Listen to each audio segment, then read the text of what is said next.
What up, Boochcast fans, listeners across the internet radio waves?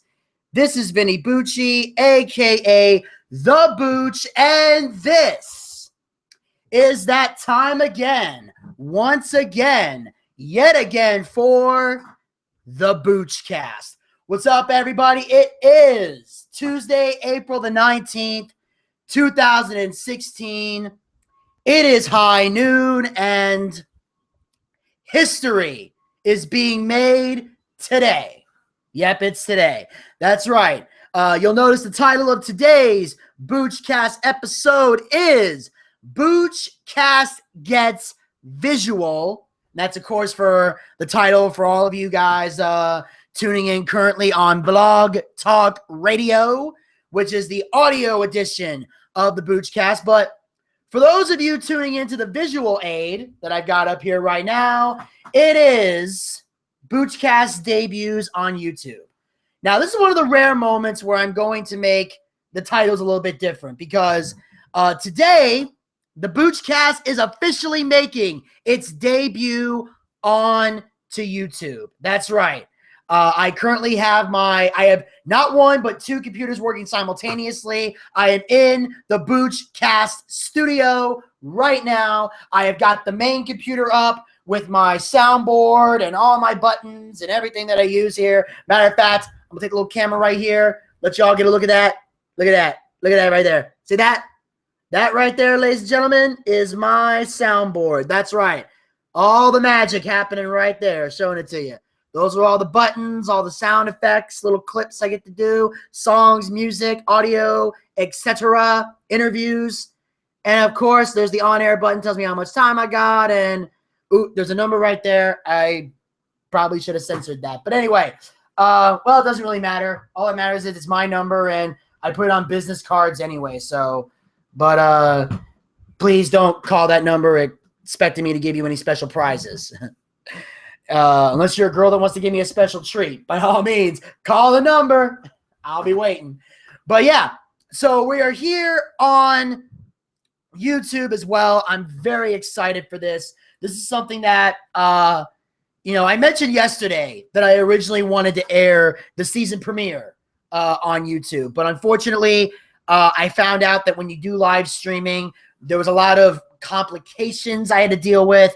I had to download a lot of software, and I couldn't ask my brother for help because he was taking a chemistry test. In fact, while I was doing the show yesterday, my brother was on his computer behind me studying for his chemistry test, which we talked a little bit after the show, and we discovered that the chemistry test worked out well to his advantage. So everything seemed to work out great in that regard, and we are very, very, very, very excited for what's about to happen today here on the Boochcast.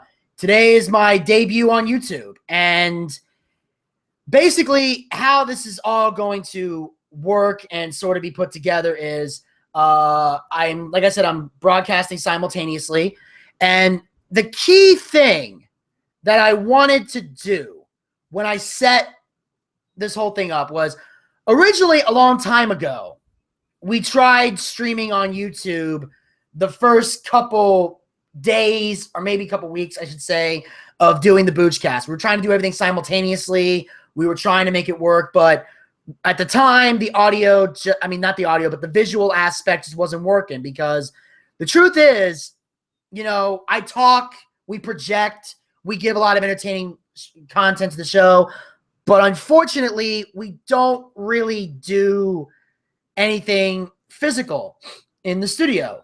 So I felt, why do I need a video aid? Why do I need to do this? So I kind of shut that down and just continued with the audio on Blog Talk.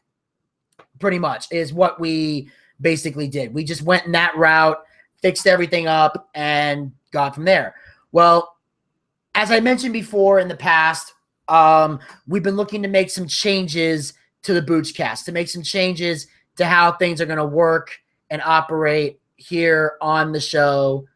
And one of the key things that we wanted to do was find another way to reach out, find another way to, interact with listeners. And some people were saying, hey, why don't you try YouTube? And I thought about it for a while. I wanted to wait until the right time to present it. And I thought that, you know what? April 7th was rolling around, and as I mentioned before, that was going to be that's our 2-year anniversary. So the Boochcast has been on Blog Talk Radio for 2 years. This is the first time it's showing up on YouTube. And by the way, for those of you that are wondering, if you want to see it on YouTube, the YouTube channel is Booch 316. So you can go to Booch 316 on YouTube, Booch 316, basically. Kind of like the Austin 316, Booch 316 says, I just made you laugh your ass off. So I kind of put that up there. And my goal of the whole thing was to, like I said, find other ways to get people to interact. And, we have a chat room set up on YouTube. People can interact, chat, tune in live to the show. It's a unique way to check things out. And it's going to be an experiment. Is basically all I can say about this. It's going to be an experiment.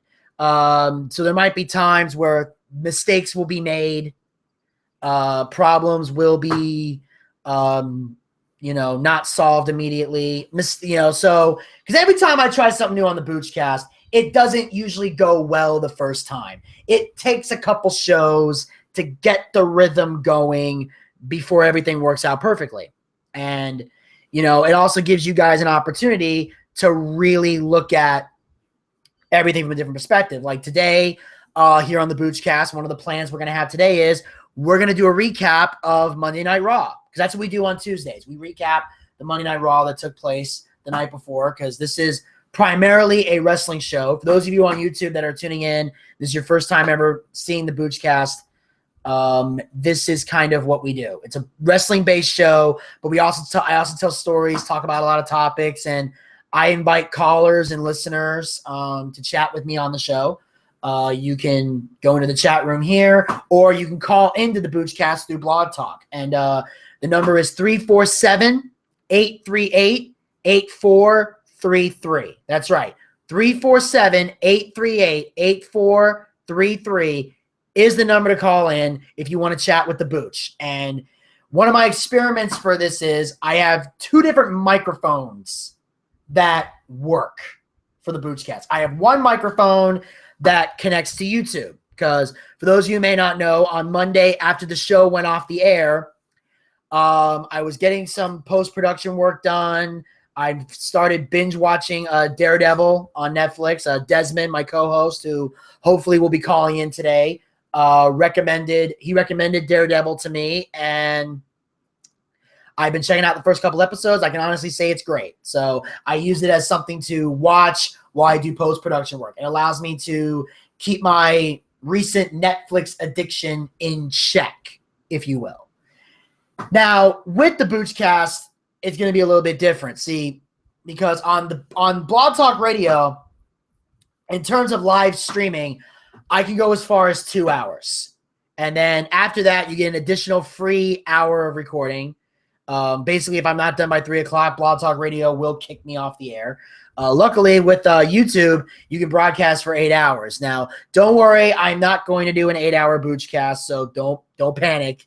But I did make this thing go till 3 o'clock to give myself extra time. So even though the schedule says 12 to 3, basically when I get done with the Raw recap, if I get done at 2:30 or 2:45, I'll probably wrap up the show then. I'm not going to go an extra 15 minutes talking about nothing. But I just wanted to take this opportunity right now to really open up and let people know how this is going to work. So I did like 3 test shows after I watched Daredevil, testing out YouTube.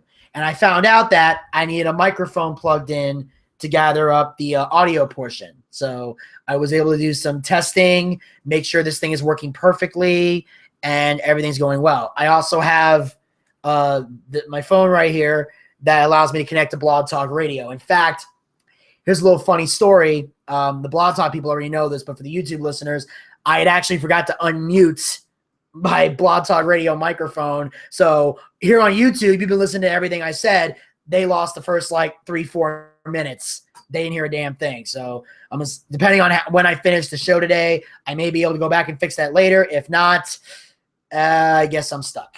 I don't know what to do if I can't fix that. But like I said, it's a simple mistake. Mistakes are going to be made. Technical difficulties are going to happen in the meantime, in between time. And that's just how it's going to go. Now, for those of you tuning in on YouTube, I'm sure you got a lot of questions. So I'm going to give you guys a little tour of what you can see behind me right now. Some of this I may or may not change. But basically, I'm at my desk. I showed you the computer, the Blog Talk Radio switchboard, everything. I've got all my stuff that I need right here. I've got my food. I've got my drinks. I've got my cigarettes. So from time to time during commercial breaks while music's playing, you may or may not, I'll either find something goofy or wacky to do on the video screen, or you might just see me eat a pizza. You might see me drink a soda. I might have to say, I'm using the bathroom, I'll be right back. Like I might do stuff like that during the live streaming when a song is playing. Or if I don't have to do any of those things, I may just make an attempt at singing the song. You might hear me try to sing because from time to time I'm known to bust out a few songs, bars here on the show, if you will. I'm learning to do that a little bit from time to time. You'll understand that a lot more, especially on Friday, where I do my trademark, everybody's working for the weekend. That's just because I'm excited for the weekend, even though right now it's Tuesday, so we are working for the weekend, but I love to do this show to entertain people. And if you're on my YouTube channel, make sure you subscribe to it, Booch316. That way, when I go live, it'll send a message right to your phone. If you have the YouTube app, download the YouTube app, and you can check out this show. It's a great way to see it live. Everybody kept saying, Vinny, how do I get to view the Boochcast on my phone? Well, now you got an answer. YouTube. This is where you can check it out. Because I know you can definitely watch videos on your phone. And like I said, because it's a radio show, you don't even have to stare at your phone half the time. You can just literally put some earphones in like I got right now, put the phone somewhere where it's not in view, and you can hear the show while you're driving. Better than radio. I probably shouldn't say that in case any radio people are listening to that. No, unless you're a radio station that wants to hire me, in which case you are better, I guess. Like, fuck.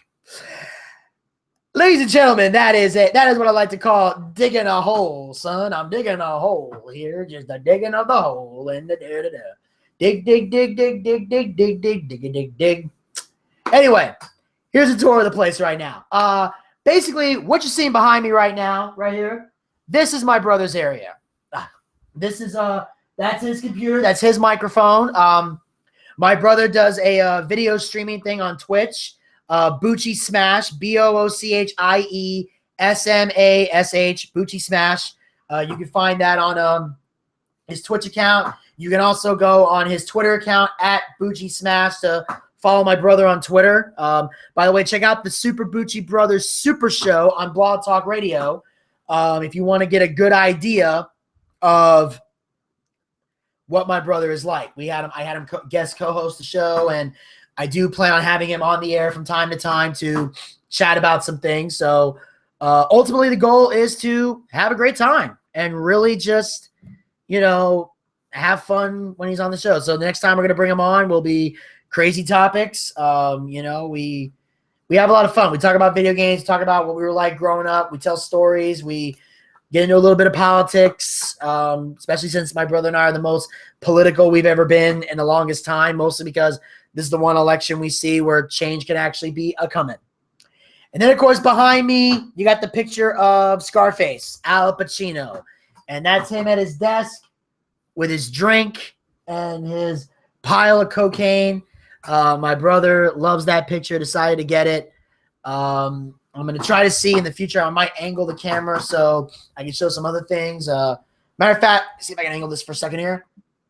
You get a look right there. You get to see that is a 20 years of WrestleMania pins. They're basically commemorative pins of WrestleManias 1 through 20. That was actually given to me as a gift by my good friend, Mr. Tim Andrews. He gave me that back when I used to work with him at Rock 100.5. We had a great time working on that show together. And now, of course, since then, we've both been off the show. I've been doing the Boochcast. He's been doing his show, Radio Labyrinth, which you can find on Twitter at radio_labyrinth. You can like the Facebook page, find them on iTunes. And if you've got if you have an app, I'll send you guys a little special treat. There's an app called Podbay. Download that app. You can listen to it on your phone. In fact, Radio Labyrinth's one of the few podcasts I actually listen to on a regular basis. And he's not paying me to say that, but I wish he was so I could use the money. But anyway, my big thing is what I really want to do is, or what I'm really going to do eventually is be a guest on Radio Labyrinth. I'm looking forward to that. Tim and I have been in talks. I don't know exactly when that's going to happen. It'll probably be sometime in May, but when that does happen, I look forward to explaining all the fun new changes that are going to be coming to the show today. So we're going to get a chance to have a lot of fun. We're going to do it's going to be really, really great. The new changes that are coming to the show. And I look forward to seeing how all this comes about. So like I said, I'm doing 2 different things simultaneously, and we're going to see how it all works out. So like I said, I'm trying to get used to this whole thing. So I'm trying to get used to doing an audio show and a visual show all at the same time. I'm running 2 different computers simultaneously. Craziness is bound to happen. So, and speaking of craziness, we're going to do another experiment with the Boochcast because my co-host is on the line right now. So what I'm going to do is I'm going to put the speaker on my first mic, and I'm hoping we'll be able to project and get to hear his voice here on the YouTube version. If you're tuning in on Blog Talk Radio, you'll hear him loud and clear. But YouTube, I'm going to try. We're going to try this here and make sure you guys can hear him. But this man has been my co-host for actually almost a year and a half now. He's been a co-host of the show. He works as a hibachi chef during the day. He is an inspiring singer-songwriter. He does great cover songs, has his own original songs. It's always a joy to have him on the show. Ladies and gentlemen, please welcome to the Boochcast, Desmond. Hey, Vinny. Hey, Des. What's up, buddy? I'm sitting here playing some NBA 2K14. That's right. I'm playing a 2-year-old basketball game, and it's the first basketball game I've played since the super freaking Nintendo. Yeah. Oh, man. I think it's been a long time since I played a basketball game, too. I think the last one I played was for the PS2. It was Street Ball Volume 2, and that was actually an awesome game. I haven't played any of the street ball games, to be honest with you. Really? Yeah. I played NBA Jam on the Super Nintendo, and other than that, I played a couple of football games. Played a couple of Madden games, but I tell you what, I can play the hell out of the football games. That's not hard. It literally is. You run, you throw. You know, it's like it's not something you have to think about. Well, on the PlayStation games, it's definitely. I think I disagree. On the PlayStation games, you got to think about it. On the Nintendo games, it was a lot easier to play. Like I played NFL Blitz for Nintendo. I played enough Madden to be able to tell you that I do not have to think at all when I'm playing Madden. Yeah. I've always been more into NFL Blitz over Madden. I tried to play Madden, but too many goddamn penalties. It wasn't fun. You mean You got a problem because you actually have to play by the rules? In a video game, yes. But anywho, it sounds to me like you should be going back to Mutant League football back on the Sega Genesis. Oh, you know what? I never got to play that. That's one of the few Sega games I never played. I wish I had. It was awesome because you could one of the things you could do, you could bribe the ref to get a free penalty. And they would call penalty up their opponent like penalty for picking your nose. Wait a minute. How do you get the money in the game to bribe the ref, though? Your coach just has so much money left in the budget. You can only do it so many times a game because you run out of money for the budget. Oh, okay. That makes sense. Because I was wondering, like, how do you earn the money? Are there like mini games you play to like earn the cash? Like, that's got to be the most interesting game on the planet. But so you're playing NBA 2K14. Is this a game you've always had? Did you recently get it? Like, what made you want to play a basketball game on PS4? Well, I like basketball. I do. I'm not a big sports game player. I don't watch a lot of sports. And to be honest with you, I don't know a whole lot about basketball. But my experience with basketball is playing with a few friends, running around, trying to get open, and paying absolutely no attention to what positions are actually supposed to be. That's what I was trying to get at a minute ago. With football, you don't have to know everybody's position. You've got set receivers that you can throw the ball to, and then you run. Yeah, it's like you're open. It's like I'm open. Okay, throw the ball. Like, it's simple. Like that's how we used to play when we were kids. Like when me and my brother were younger, we used to play football with kids in the neighborhood, and that's literally how we did it. Except a lot of the time they wanted to be pussies because they couldn't handle getting tackled. You actually have to know how to run screens, how to play. You have to know your positions to play the NBA 2K games. And I'm learning very slowly how to play my positions. And there's a lot more strategy, a lot more timing, a lot more everything involved in the basketball game than there were in the football game. All right. Now, did you take my advice? Have you spoken to Elvis? Has he given you any pointers? I've kind of talked to him, but we haven't had any time to really do anything with it yet. I have a friend here local who plays it as well, but we haven't had a time to sit down. But I've been sitting here just playing it. And, what I found is I actually have to learn to listen to the coach. Because the coach will tell you, hey, do this, guard this guy, do this. And if you don't, then it looks bad on your rating, and you won't do as well. Yeah, unless you're one of those players that can average like 20 points a game, you're in no position to argue with a coach. Well, and I've actually had times where I've been getting challenged to get 20 points in a game.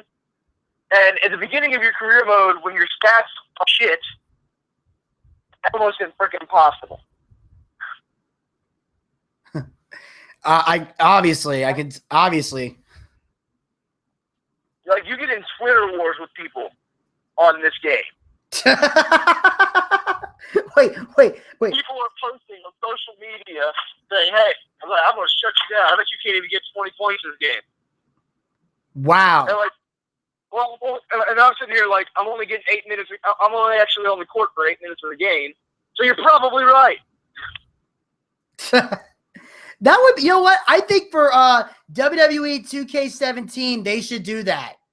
They should get, some type of Twitter war. I mean, on 2K15, they experimented with it a little bit, where you had like some Twitter wars going back and forth with a couple people, where you got to choose like if you wanted to have a match and you challenge each other on Twitter. But I think on 2K17, they should bring that back and amp it up a little bit. I think that would be cool. Yeah, it's something they really need to. They want to make this. They want to make the experience real. That would be really freaking cool. But right now, as I said, I'm really, really enjoying. I'm enjoying the basketball game. It's stubborn. It's a process. I'm learning because I haven't played a basketball game in years, but I'm enjoying it. It's a good way for me to waste some time. Now, is this because you played pretty much every other game you own? I've actually got a couple games I still haven't beaten yet, and it's just a matter of I'm wanting to do something different. I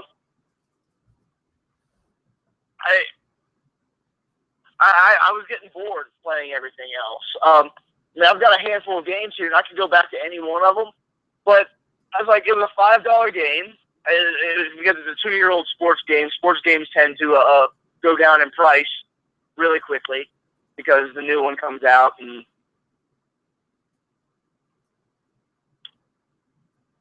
Okay. there we go. You all right? But anywho, yeah, sorry. As I'm playing, I got a point where everybody on my team, I'm a shooting guard right now, which basically means it's my job to hit 3-point shots and pass the ball to people who are ready to make closer shots. And I had nobody open, and I was guarded. And I'm like, fuck. But it's okay. I backed up and I made my shot, and I'm good. All right. Well, glad to see you managed to score the points. And since we're on the subject of basketball, I posted this on Twitter, on Facebook and Twitter recently, and you're one of the few people who commented. And one of the questions I asked myself was this: am I the only person on the planet that didn't give a damn about Kobe Bryant's retirement? Because I stopped following basketball. I almost said football. I stopped following basketball when the 90s Dream Team, when all of them pretty much retired and were gone. I was done watching basketball after that. Like I stopped caring. So how did you feel about Kobe Bryant's retirement? Was it a big deal to you, or was it just like, I guess whatever? Well, I mean, he was an amazing player. He's one of the all-time greats. I mean, I think it's like he might as well have been the Michael Jordan or Scottie Pippen of his day. You know, it's just like when LeBron finally retires, they're gonna look at him the same way. And I don't follow basketball, so it's not heartbreaking to me to realize he's never gonna play a game again. But at the same time, I completely understand why basketball fans are bugged by it. It would be like if when Undertaker finally retires, we're gonna be like, fuck. Oh yeah. It's the same idea. Okay, yeah, that's definitely gonna be one. Like, and we almost thought at WrestleMania he was gonna retire because there was a possibility of that night being his last match, and of course that wasn't the case. It could still very well be his last match. I mean, let's be honest. Just because he said it isn't going to be his last WrestleMania, it doesn't mean it won't be. Yeah, and if it does end up being his last WrestleMania, it, like we've said before, it would kind of make the victory. It kind of make the victory really pointless.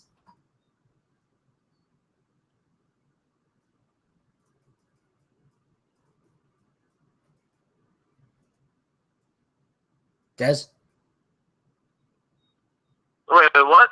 I said that if this did become Undertaker's last WrestleMania, it would kind of make his victory 2 weeks ago kind of pointless. Well, the fact that Shane McMahon's been running Raw kind of makes Undertaker's victory kind of pointless. It really does. Like it's like, if this is the direction you wanted to go, why not just let him win? It's like, were they really that paranoid that fans would go up? Did they really think the fans would go up in arms because the Undertaker lost at a WrestleMania? It's like, he's already lost at a WrestleMania. We've gone through the grieving process of the streak ending. Yeah, I mean, it's one of those things where you've got to realize it's going to happen. He's going to lose some matches. And at that particular point, that was the one time as an Undertaker fan, I hoped he lost. Yeah, because we wanted to see a change of the guard. Only other time that I wanted him to lose at WrestleMania was when he went against Bray Wyatt. Oh, yeah. That was another one that we were both disappointed in. Like, to me, that was one of the biggest disappointments of the night as far as I was concerned.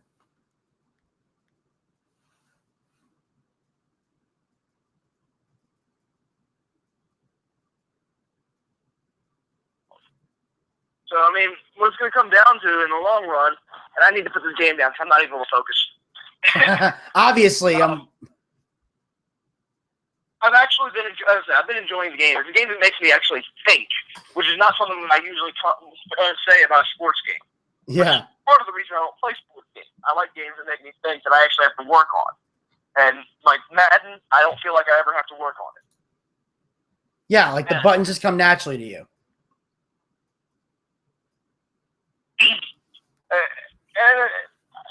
I don't enjoy it. All the stop and go. Basketball is literally it's a cardio sport. It keeps moving. Yeah, that it does. So you definitely got to focus. I can understand that. Okay, so I've paused the game because, like I said, there's no way in hell I'm going to be able to focus on it. I can't do both. I just can't. I'm not that damn good. It's all good. Glad to hear we're being chosen over the basketball game. The listeners, thank you for that.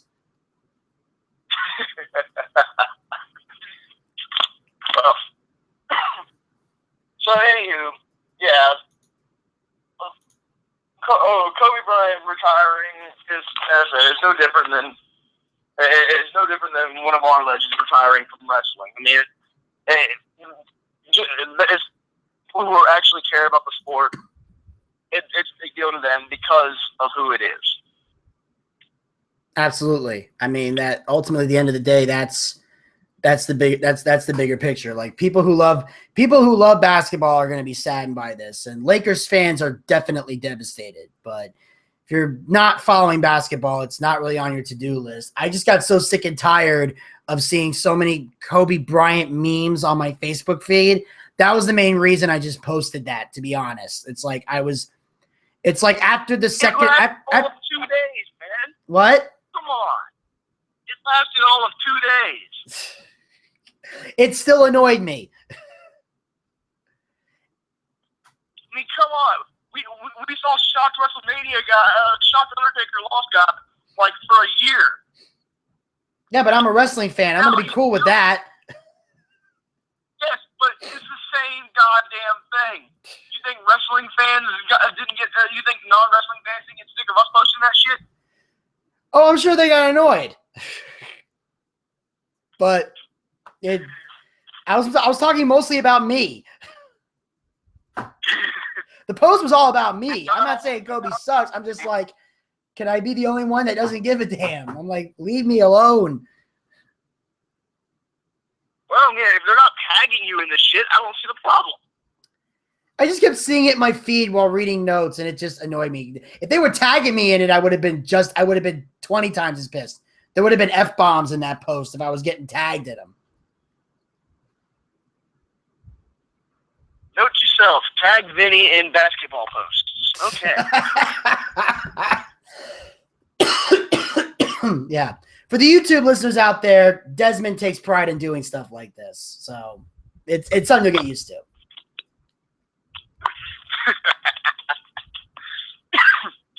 Oh, yeah, if I can find something that irks somebody that's really easy and stupid that they shouldn't be pissed about, and they're going to get pissed about it anyway, you can bet your ass I'm going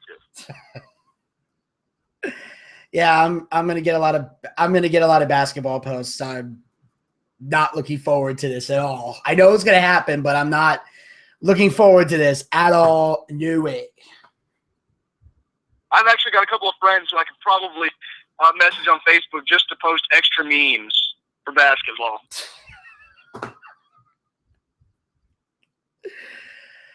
Once again, I'm digging a hole, fans. I'm digging a hole. All right. But anywho, I would want to be a little honest here. I still haven't watched Raw. I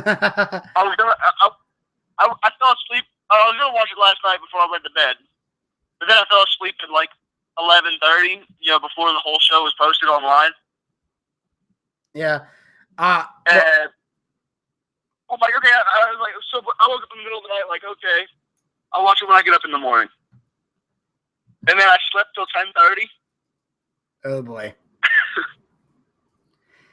Yeah, that'll do it. That was. Oh, it's okay. To be honest, I saw Raw last night, but unfortunately, I was able to see everything except the main event. That was the only thing I didn't see, but I got the notes in front of me, so we'll be able to still recap it. But in terms of actually watching it, and it's not because I fell asleep or anything, it's just because the site I was going to wouldn't show me the main event. I got up to the main event, and then none of the other links would work.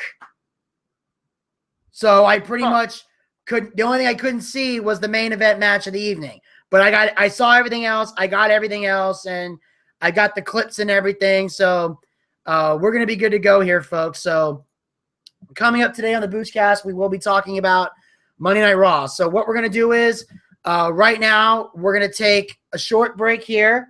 And when we come back, we're going to check out Monday Night Raw here on the Boochcast. So we'll be back right after this.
One thing that she's true.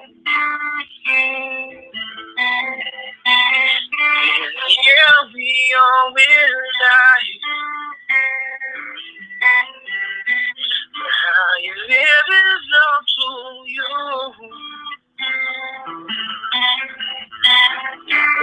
Shows me be a hard one.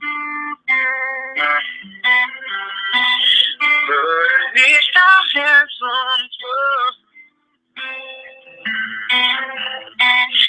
In the 6, I'm in my good times. And yeah, what's done is done. All alone tonight. Yeah, I'm walking alone. Yeah, I'm gonna be alright. I'll make it on my own. Step away. We gon' try and bring you down.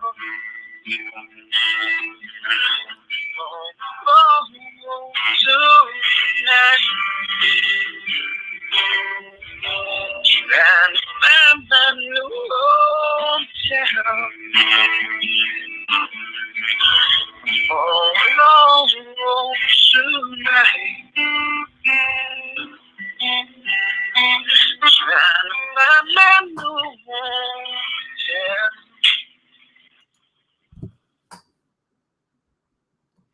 Hello and welcome back to the Boochcast. During the break, we played a little of Desmond Dagenhart there for you with New Hometown. That is an original song written by my co-host Desmond Dagenhart. It is also the theme song. That's right, the official theme song of my good friend Derek Shapiro. His new movie entitled Walking will be coming out in June at some point, and we will also be getting the trailer for the movie around, I believe it will be on a Monday, I think it will be. No, it'll be Sunday, May 1st, I believe, is when we're supposed to get the trailer for the movie Walking, and Desmond has been given the honor of his original song, New Hometown, is the official theme song to the movie Walking, which will be coming out in June. The trailer will be released on May 1st. By that time, we should have the trailer to air here on the Boochcast. Now, of course, if you want to learn more about Desmond Dagenhart, you can go to facebook.com/Desmond Dagenhart, DesmondDagenhart on Facebook.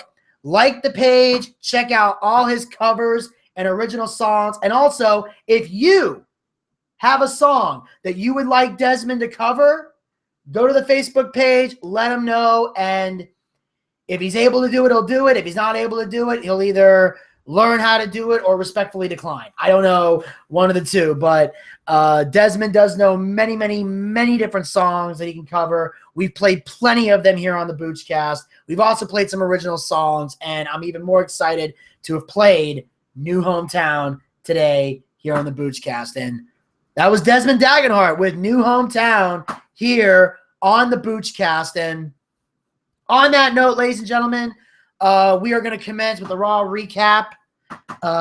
Monday Night Raw last night took place in London, England. So it was taped in advance in England, and then it aired on the USA Network. This is one of the rare moments where Raw was actually taped in front of this audience. So might have been some editing taking place. I don't know. But we opened the show with Dean Ambrose. Now, for those of you who may not know, last week when Desmond himself hosted the Boochcast. He was doing his own show last week while I was off sick. He talked about the highlight reel, Chris Jericho's highlight reel getting canceled, and the Ambrose Asylum taking over. So now Dean Ambrose has his own talk show. He's joined the talk show group, and now it is called the Ambrose Asylum. So he comes out to the ring. He's got a poster board with Ambrose Asylum written on it, sitting on an easel. He's got a potted plant, a stool, and I think a carpet, a rug or some kind of carpet on the floor. But anyway, Dean Ambrose is now entering the talk show world. So he steps into the ring in front of a raucous crowd in England. And here is what Dean Ambrose had to say on the official debut of the Ambrose Asylum. Ladies and gentlemen, welcome to the Ambrose Asylum.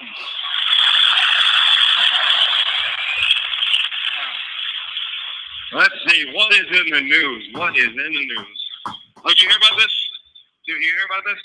Yeah, apparently there were reported sightings of a giant river monster surfacing, just behind the O2, the Thames River. I know, it's crazy. I didn't even think Braun Strowman could swim.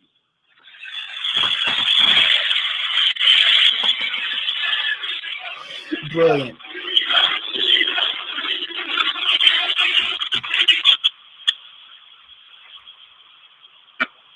I can't believe that joke was a hit. I wrote it. Yeah, can I tell you, this whole talk show thing is pretty hard. I don't know how Jimmy Fallon does this every night. Or James Corden. Yeah. In fact, we got James Corden's parents right here in the front row. Stand up, say hello to people. Malcolm and Margaret, say hello.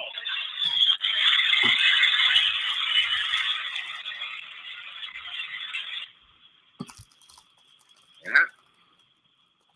Everybody wants to be a part of the Ambrose Asylum or in the UK. So without further ado, let me get to my first guest. This man gave me my first break in the talk show business. And this man tonight, once again, is in control of Monday Night Raw. Ladies and gentlemen, please welcome Shane McMahon. Here we go.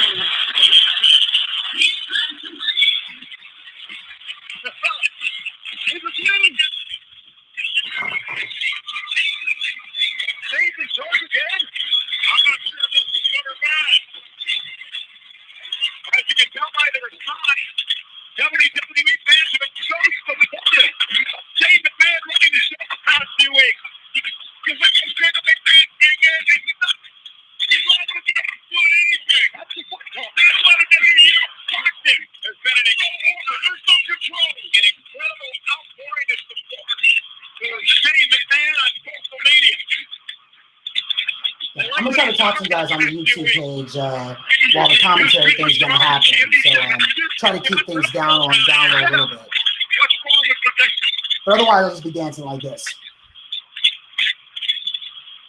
But I'm going to try not to talk so you guys can hear the audio.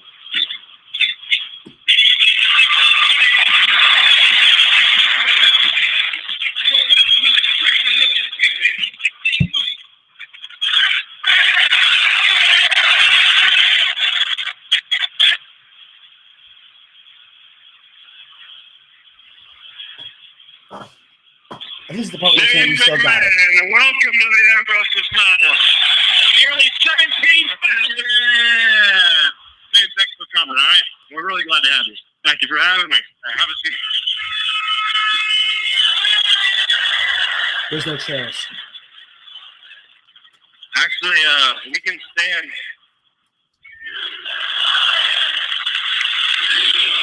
This is the part.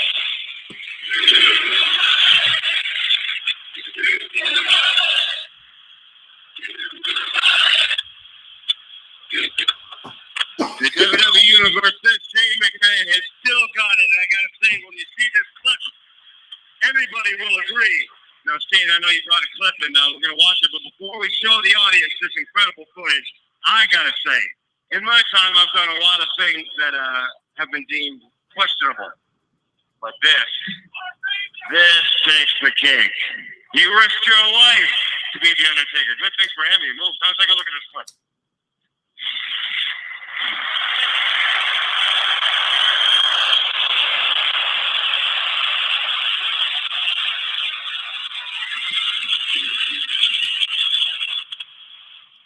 This is the clip of Shane McMahon jumping 20 feet off the cell onto The Undertaker, who moved out of the way and going through the announce table. It's one of the extreme moments of WrestleMania.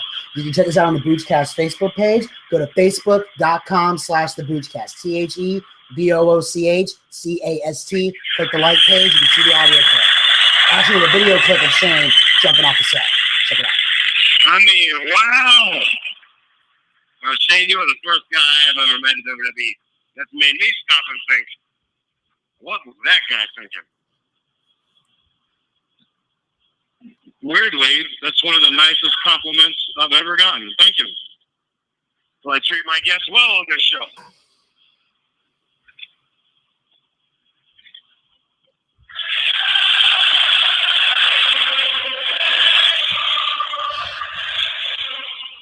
All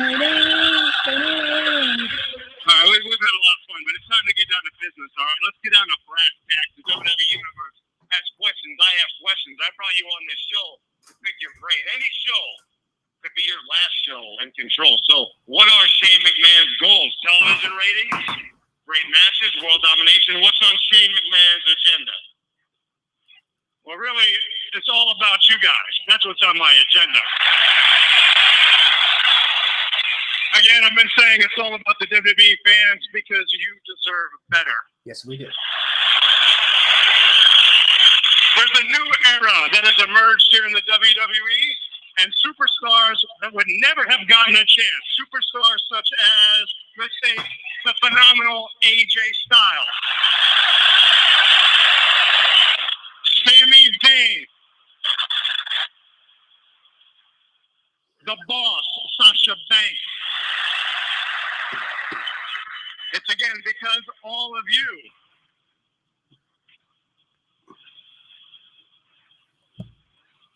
It's because all of you and what you have been demanding is why we have arrived.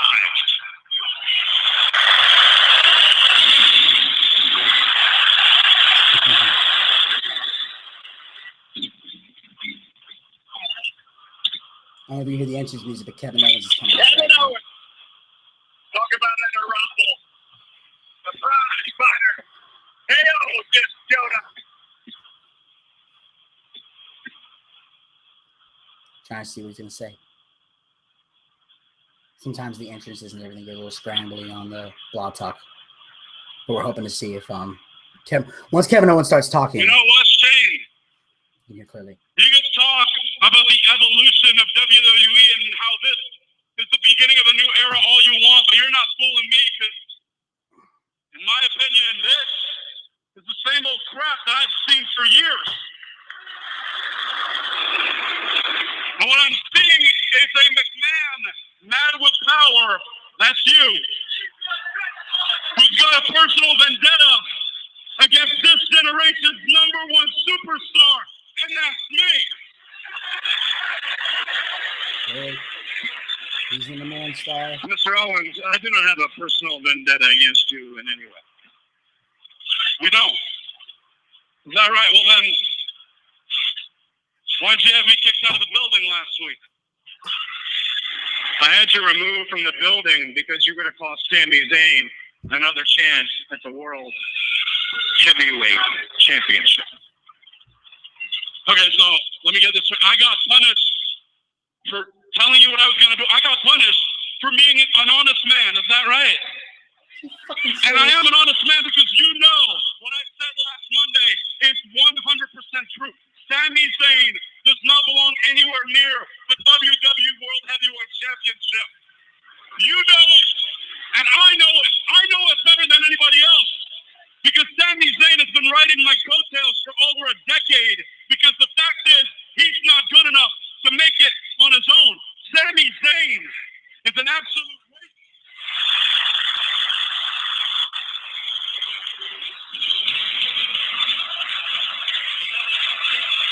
I'm not saying all that to Sami Zayn's face, Kevin. You're Sami Zayn outside Kevin Owens' coattails once again.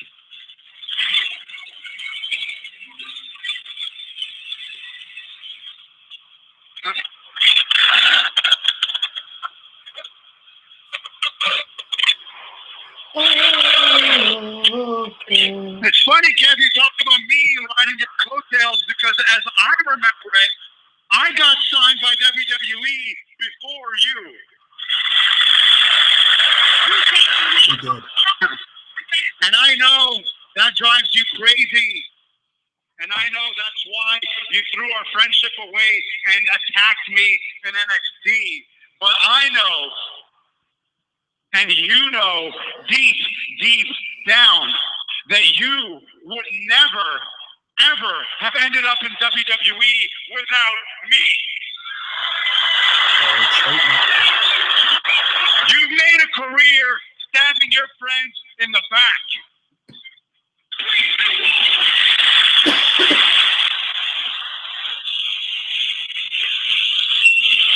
Now Jericho, what a way to kick off Raw, better believe it. The 6-time world champion.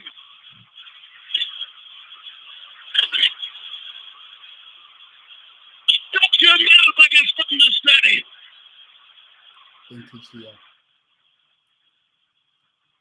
Zane, there's a lot bigger issues here than your stupid idiot emotions. Do you understand me? You see, the only one with a brain in this whole ring is Kevin Owens when he said, and he was right, that you, McMahon, are drunk with power. Okay? What you've forgotten, since you've been gone so long, I never liked you then. I don't like you now. But you need to remember that I am the best in the world at what I do. Do you understand what I'm saying to you right now? And that is the best in this ring, including hosting the greatest WWE talk show of all time, the highlight reel. Shut up. And you took that from me. Chris, with all due respect, once again, it's about new opportunities. That's why we have the Ambrose Asylum. No, you can watch the highlight reel as much as you want on the WWE Network. All the episodes are there. I encourage you to do so. It's phenomenal. Now, let's all get a little bit on the control.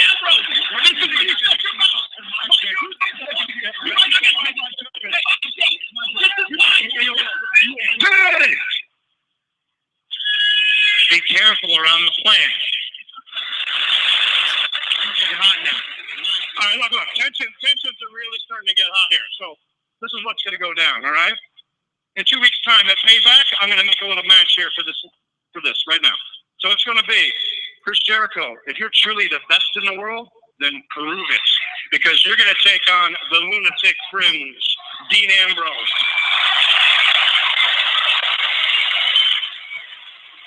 And Mr. Owens, since you guys have such a personal beef, then I think that at Payback, you will be taking on none other than Sami Zayn. So with that, I can tell tensions are getting a little bit too high right now. So excuse me, I'm going to just step out of the ring if you don't mind. And say, hold on a second. Can you hold this for me, please? Thank you. You're a kid. Apparently not.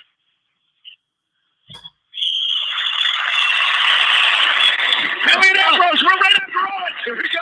Zayn and Jericho. We're not sure how the Ambrose is started. I don't like the way it's ending. And there goes Owens. It's going to be an explosive night.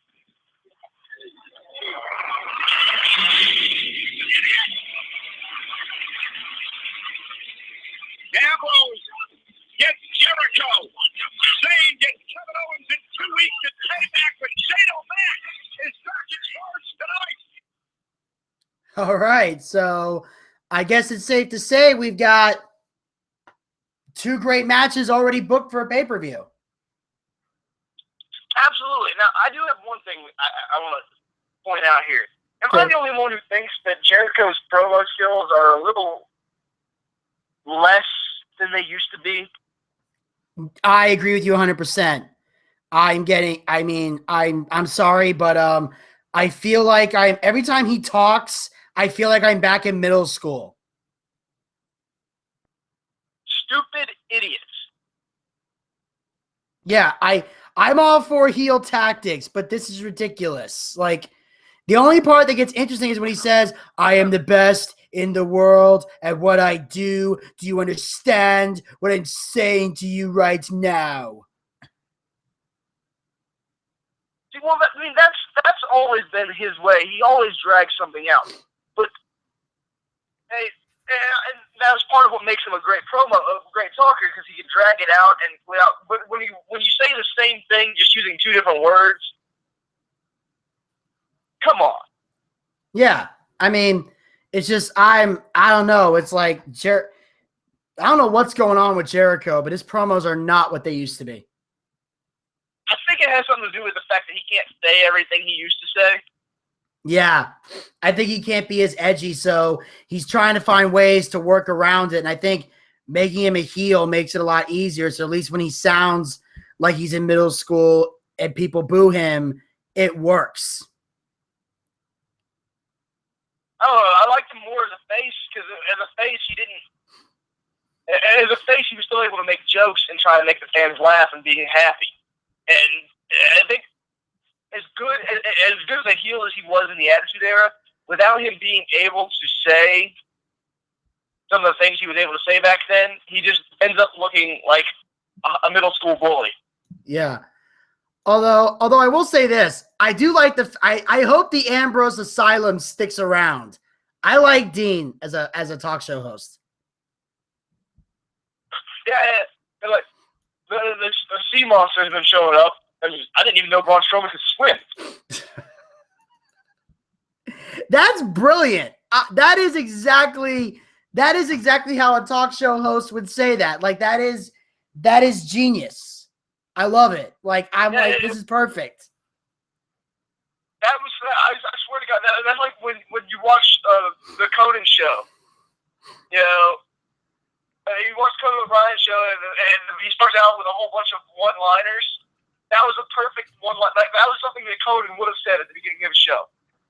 Yes, it totally was. And it was brilliant. It was well written. It was just the whole segment itself was great between him and Shane. And then, of course, although he did say about superstars that would never get a chance, and I think he picked some bad examples because he said the phenomenal AJ Styles. I'm like, okay, first of all, he just came into WWE like 2 months ago. So it's not like I don't think people were expecting him to get a world title shot right out of the gate. I don't have a problem with it. I'm just saying I don't think people would have been too upset if he didn't get a world title shot immediately. What he was doing was not picking.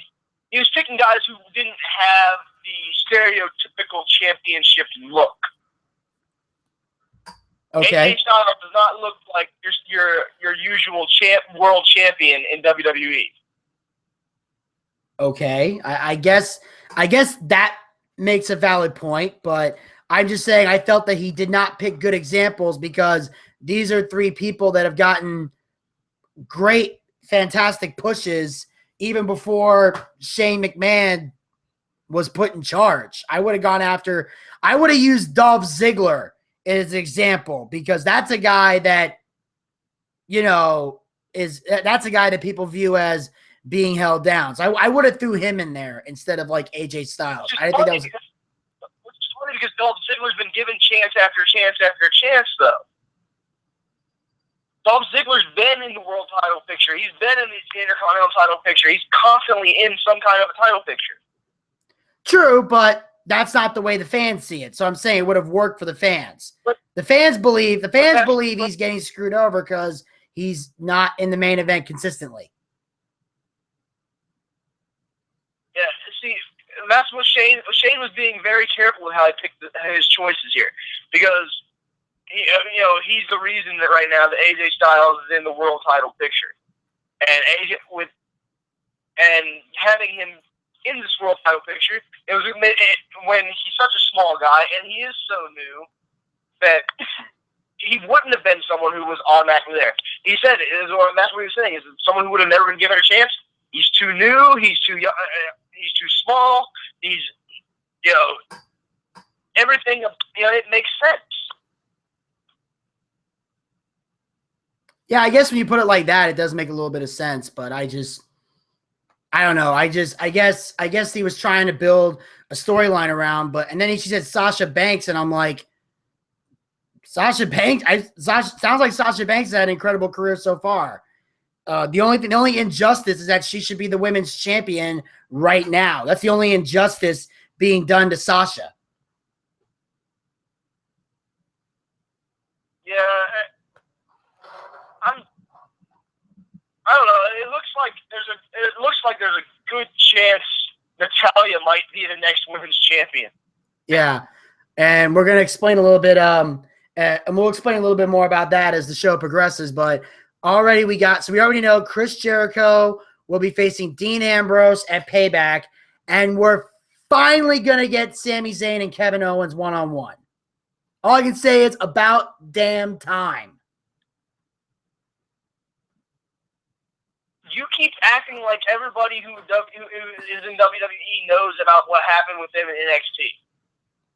And that's the problem is like they talk about NXT a good bit, and Sami Zayn just did just talk about it again. But unless people actually had a chance to see it, which most people didn't because they don't watch NXT, which they're fucking morons for not watching NXT. But well, I'm saying that regardless of any of that, you could easily, and I mean, I don't mean you personally, but I mean like WWE could easily put together a video package and air it and make people aware. There's ways to make people aware that there was something going on. Plus, with the last couple crowds they've had, like the night after WrestleMania, and maybe the crowd after that, not so much, but especially in England, they follow NXT, which is why calling up Enzo and Cass was the smartest thing to do after WrestleMania, because that way when he does the whole, my name is Enzo Amore, the crowd followed along because they knew NXT, so now it's trickling down to all the other casual fans like, okay, this is how it works. And that way when he goes into a town and they don't know NXT, they'll follow along with it. So that's why it worked there. They should have been posting video vignettes should have aired. There should have been video recaps consistently leading up to WrestleMania where they could have had Kevin and Sammy go one-on-one right there instead of the 7-man ladder match, which I guess benefited Zack Ryder till the next night on Raw. Here's the thing. I'm not one to think that feuds should carry over from NXT to WWE. I mean, players should just disappear. But I think that when he gets called up, if he attacks, then what should happen? If he was going to make his debut, he could have attacked Kevin Owens for one reason or another, and then they could have started putting a background story. But you can't. Like I said, just throwing it in like that. It doesn't do the rivalry justice to put it in a video package compared to watching it over time. True. Would it do it justice? No, but it would still give awareness that there is a story going on, and then you have them tell the story in the weeks leading up. There's ways. Sami Zayn and Kevin Owens are that damn good that they can make it happen. But then you show them a glimpse of what happened. Is that because people will watch vignettes if you put them up in an arena. Unless they're getting a t-shirt or eating nachos. But I just feel like this feud needed to happen because it's unfinished business and it was such a big deal in NXT. You can't just sweep that under the carpet. That's not a rivalry you can sweep under the carpet like you could with so many others. Like when you called up the Ascension and had them fight the Lucha Dragons, you could pretend the Lucha Dragons didn't end the impressive streak of the Ascension because the Ascension wasn't impressive when they got up here. But a rivalry like Sammy and Kevin's, you can't just pretend that never happened. And they're not trying to pretend it never happened. But at the same time, I don't see it as unfinished business. Kevin Owens dominated that rivalry, took away the championship, and put him on the shelf. To me, that's the definitive end to a rivalry. Well, I disagree. I feel like Sami Zayn, I feel like Kevin Owens got called up way too soon. That was a major component to the rivalry not ending, and I don't think there's a definitive end. And I think we need to see. I think there's more unfinished business that needs to be done, and I'm glad we're finally getting it at Payback. When he took the title away, Sami Zayn had his rematch. He lost then too. Kevin Owens, as I said, just dominated. That rivalry, the way it was going, could not have continued. At least not being taken seriously.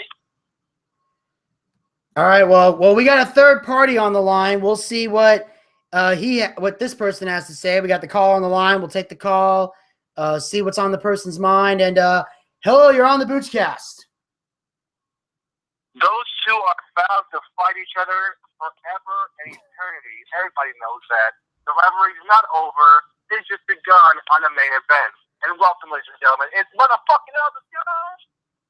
That's right, ladies and gentlemen. On Blog Talk Radio and YouTube, that is the third member of the Boochcast team. Very good friend of the show. Known this guy forever. Ladies and gentlemen, Elvis Delinsky is on the Boochcast right now. I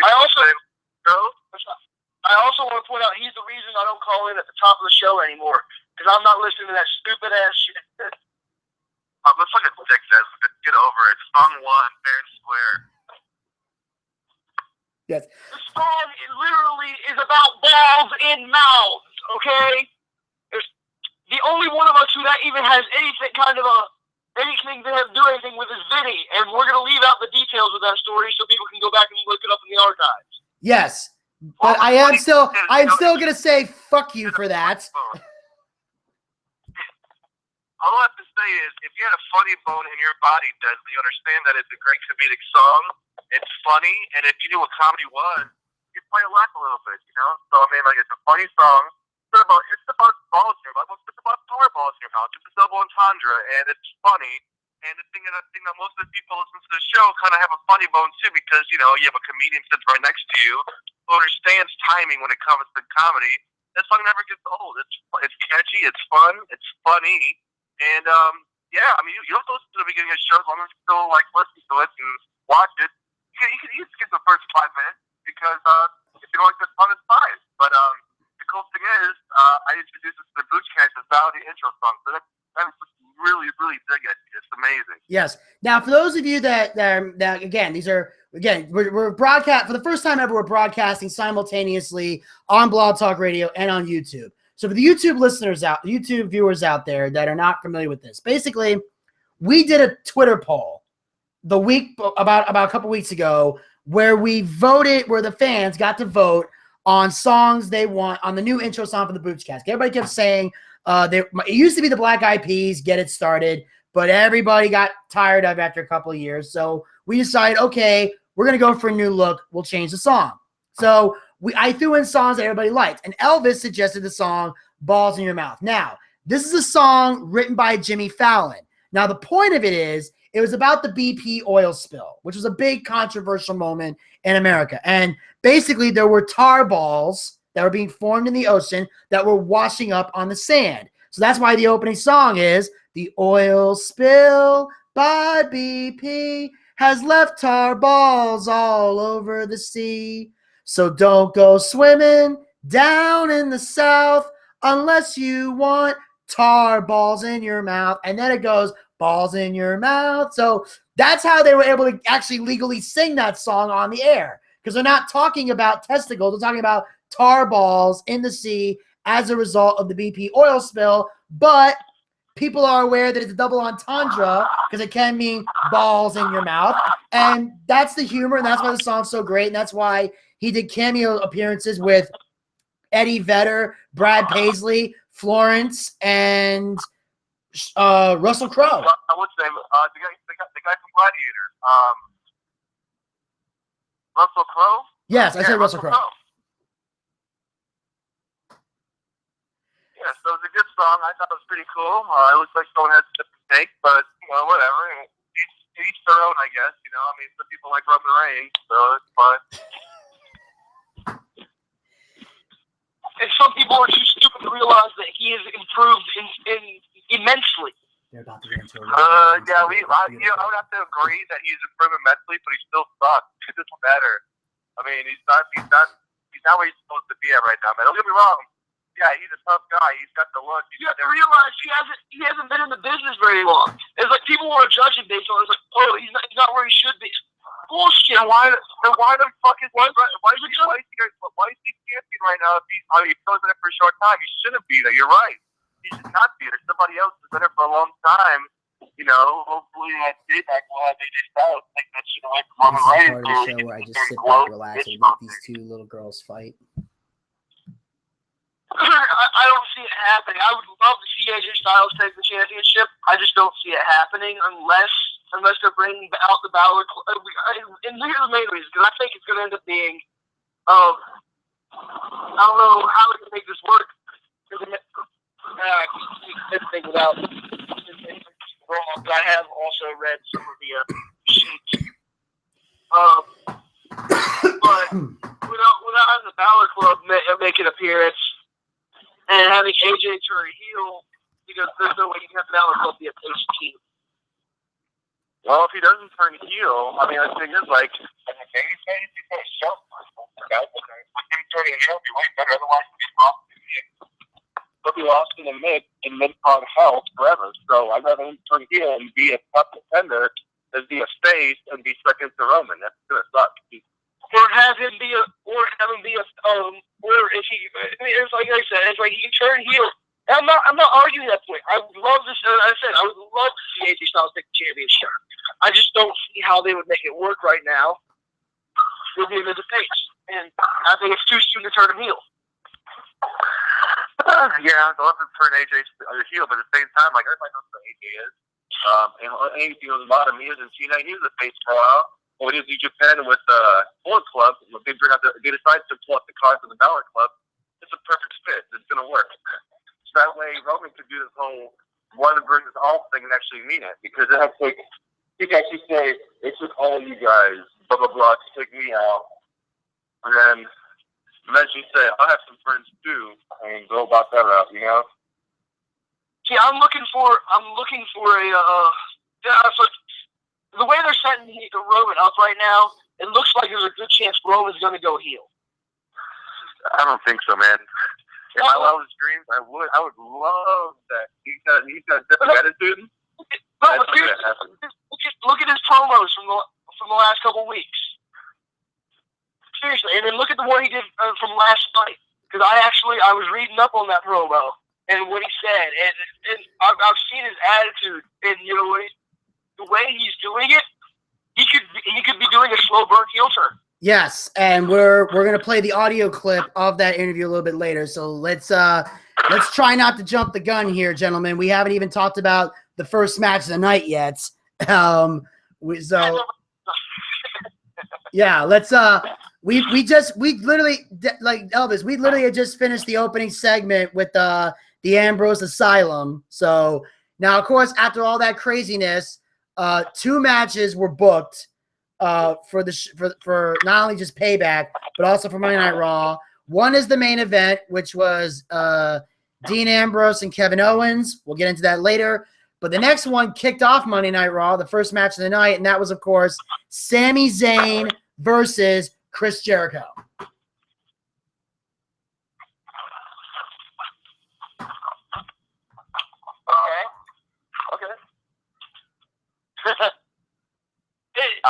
I I wasn't sure who to go first, so I was just waiting.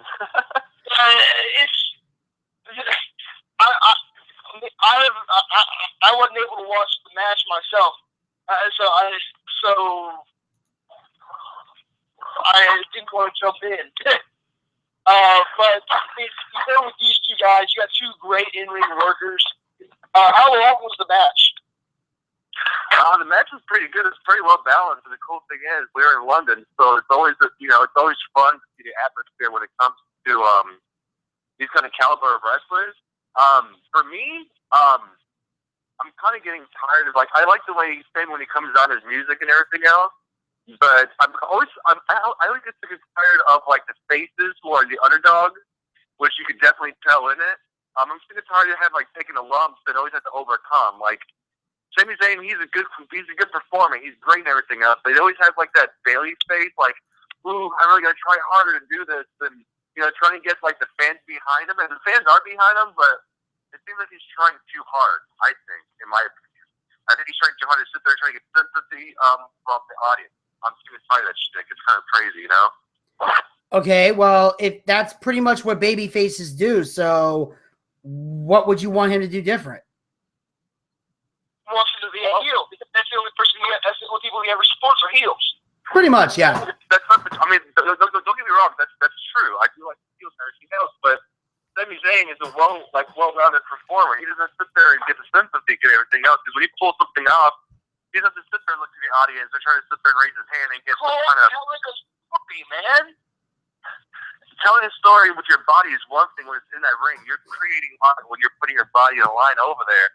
You don't have to sit there and garner to the fans to do it, though. It's going to generate by itself if you're good enough. We're talking about his in-ring performance right now. Stellar.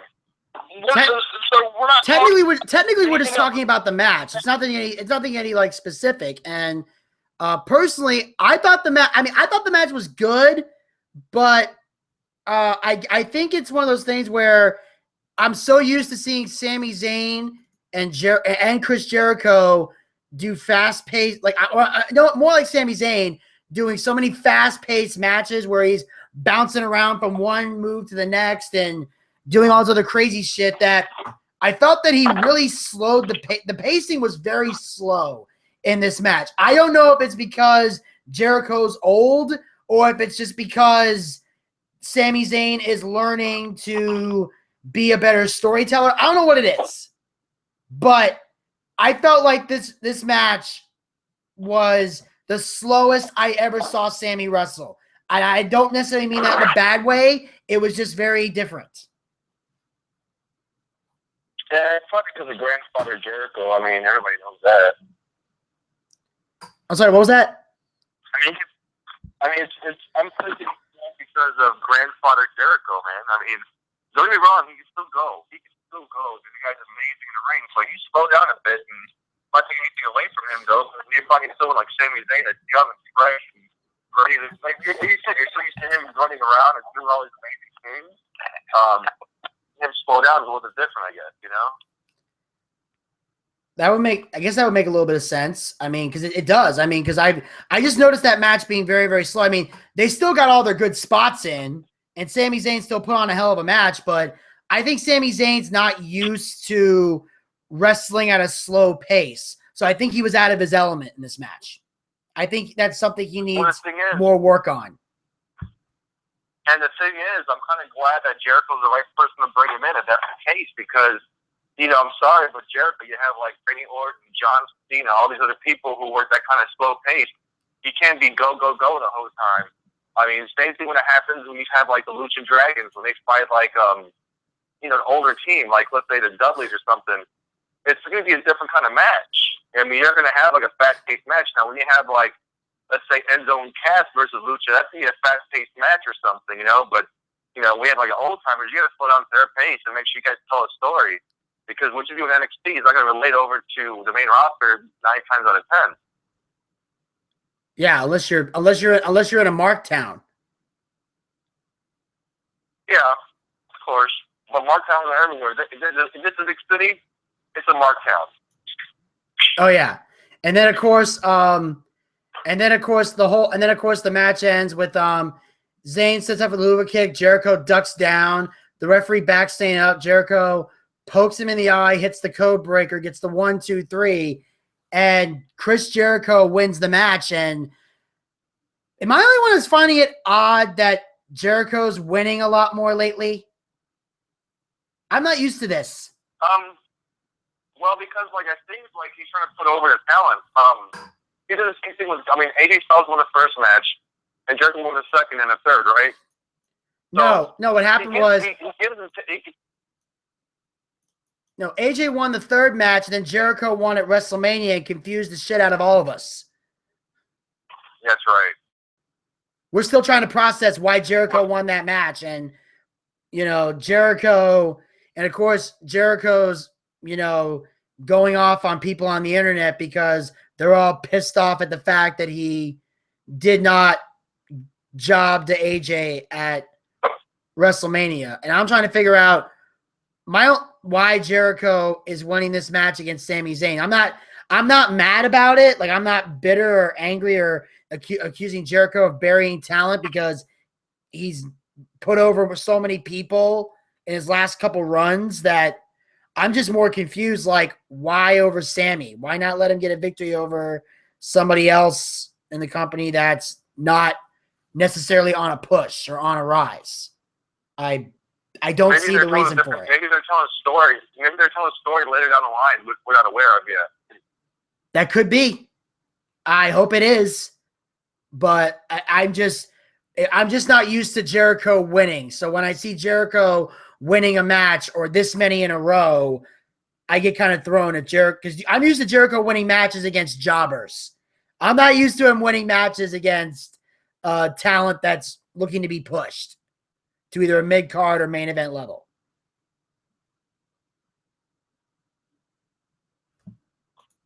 Sami Zayn's got some. He's got the roster recently. He's got some time. Kevin Owens has been on the roster for quite some time. He's fought John Cena, of course, we all know about that. He won the IC title once. He had a rematch with the ladder match, so he's already bona fide on there. I think Kevin Owens might be going for the heavyweight here soon because the way they're pushing him is he wants to be part with the Authority. He wants to be their guy. He's fighting against Shane, so when the Authority comes back, maybe he'll be the golden boy for the Authority. You never know. Okay, we'll see what's going to happen down the line. But anyway, after this match, we cut to the backstage area with Mauro Ranallo, who is normally a commentator on SmackDown, but tonight they got him backstage doing an interview, and the interview is with none other than the phenomenal AJ Styles, who became a big major center of attention. As we all know, AJ Styles is facing Roman Reigns for the WWE World Heavyweight title at Payback. And as AJ's being interviewed, he gets greeted by some old friends. Ladies and gentlemen, joining me at this time is the #1 contender for the WWE World Heavyweight Championship, AJ Styles. To what do you attribute your meteoric and some would say phenomenal rise in WWE? Yeah, phenomenal is good. Hello, brother. Hey, WWE Universe. Well, let me introduce you to Carl Anderson, Luke Gallo, been so ass for a long time. Hey, boy, you better take it from here. What's up? Oh my God, on fire, baby. Look at you. Right? I love it. Oh, love it. I love it, man.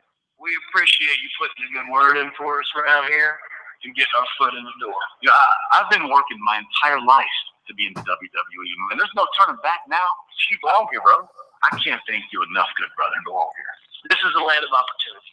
We're going to make the most out of ours, and we know you're going to make the most out of your opportunity at WWE Payback. That's true. That's true. Hey, AJ, when I grow up, I want to be just like you. I do. I appreciate it. I do.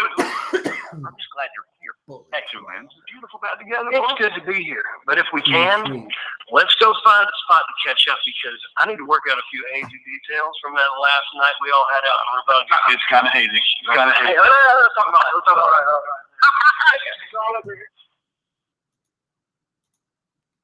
about it. Hazy times indeed. Looks like the Bullet Club's in full force. You know why I think that actually pull the trigger on a Bullet Club, which we're gonna have to eventually with AJ. Just listen to JBL when he talked about the segment. He goes like, "Oh, the band's back together." All you had to hear. I mean, they're not even trying to hide the fact that these guys work together in New Japan. They're pushing it real quick because they know that's what everybody wants. I mean, hell, the second those two made their appearance and attacked, who was it they attacked? The Usos. The Usos. Yeah, when they attacked the Usos, the very first thing that you heard was a Bullet Club fucking chant. Yes, and they can't pretend that doesn't exist. And the big question is whether or not WWE has acquired the rights to use Bullet Club. Because if they have, then they could pull the trigger and wouldn't need Finn Balor to do it. I mean, of course, Balor might join later, but I don't see Finn Balor getting called up anytime soon to be a part of this group. It's pretty much going to be a three-man deal for now, especially with Balor still being the NXT champion, which I still have a hard time dealing with that, but that's me. No, it's good, man. Yeah, this definitely going to take place, man. It's going to happen. It's going to happen for Payback. I think it's going to happen with AJ. Next couple of weeks, they're going to continue to beat down Roman and the Usos. And he's going to pretend like he's got no part of it. But that's when they pull the heel turn. Might as well, man.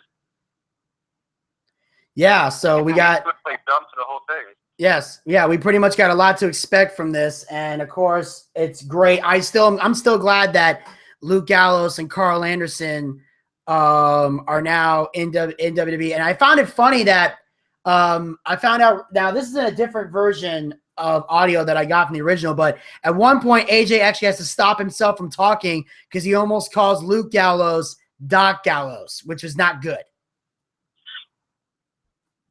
He almost called him Doc. I don't know if you guys caught that, but AJ actually had to stop himself. I don't know if it was in this segment or another one where he almost called him Doc Gallows because in WWE he has to go by Luke because Doc is a TNA New Japan name. The trademark. They've got legal rights to it. Yes, exactly. But I, for one, there's gonna be flip-ups from time to time. You'll see that. Yeah, I'm sure they're gonna take care of everything there. And of course, so not only do we have the Bullet Club officially in WWE, even though they're not dubbing themselves the Bullet Club yet, there's a strong chance they could. So for now, it's just three friends hanging out. We then move on to the next match of the night, which is a semifinal match in the tag team title tournament to see who will face the New Day for the belts. And we got Enzo and Cass against the Dudley Boys. However, before the match starts, and those of you that are in NXT, you know all about this. For the main roster people, you're getting used to this.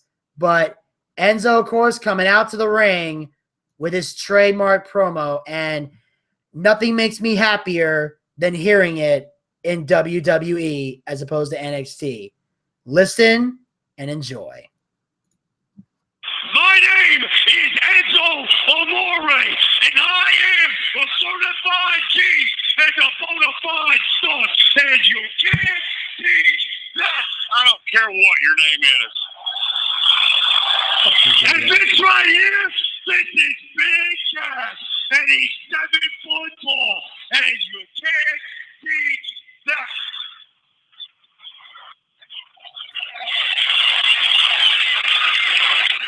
Bada boom, realest guys in the room. How you doing?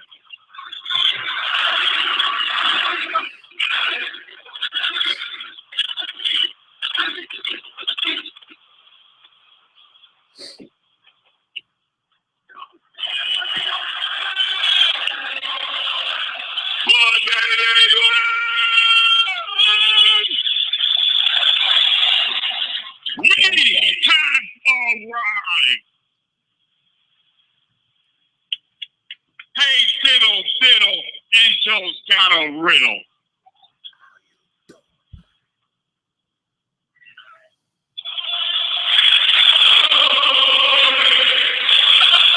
How you doing?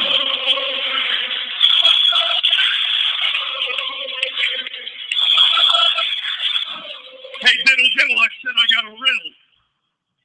There is the word hell in hello. How you doing? There is good in goodbye. There is end in friend. There is lie in believe. And there is God in Dudley Boys. That's good. The Dudley Boys, you know, a couple haters. A couple haters. And that is because they are done and not done. What me and Big K like a fugazi. Fugazi and Big K? No fugazi. There ain't nothing silicone about us, baby. We are like A-cups. Like A-cups. Because we are real whether you like us or not.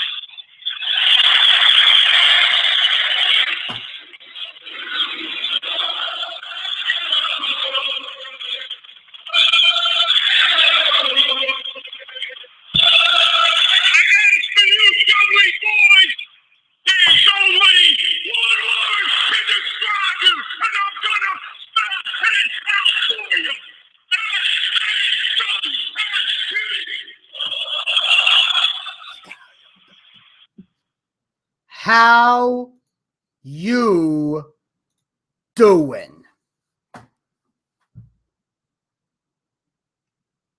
Yeah, wow. Enzo can put on one hell of a fucking promo there. Yeah.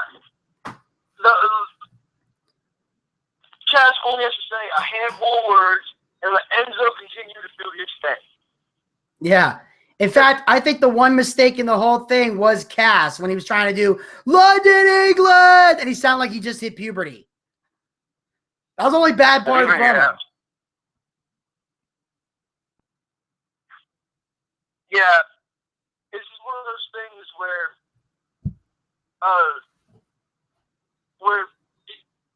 Cass, the biggest issue with his tagging, at that point, Cass kind of overdid it a little bit. But the biggest thing here, and what really, really bothers me, is they're missing a third step to Enzo's intro. Yeah, Carmella. This is Carmella, and she's hot as hell. And you can't teach that. But apparently you can take it away. Well, actually, Carmella was asked on Twitter why she didn't go up with Enzo and Cass, and her answer is because I still want to be NXT Women's Champion. Oh, selfish reasons. Yeah, she wants to have one reign as Women's Champion before she gets the call up, and when she does, she'll definitely be with Enzo and Cass, but hopefully she'll get a chance to at least wrestle on top of that. But I think if she got called up, if she was to get called up right now, she wouldn't be wrestling in WWE. She would just be a valet on the main roster and then be wrestling in NXT. I don't think they would put her in a Divas match anytime soon if she got called up. All right, guys. Well, this is why I drop you guys off. I'm going back to work, man. It's good to hang out with you boys. Desmond, always a pleasure. Elvis, always a pleasure, man. Hopefully in a couple of days, hopefully we'll hang out in a couple of days. We'll get to talk more. All right, sounds great. All right, man. All right, guys. Hit you up later. All right, see you. Later. All right, and that, ladies and gentlemen, was Elvis Delinsky, the third member of the show. Ever since he got a new job, he calls in whenever he can and makes his appearances. Always a pleasure to have him on. And on that note, we're going to move on to the actual match itself. We had Enzo and Cass versus the Dudley Boys.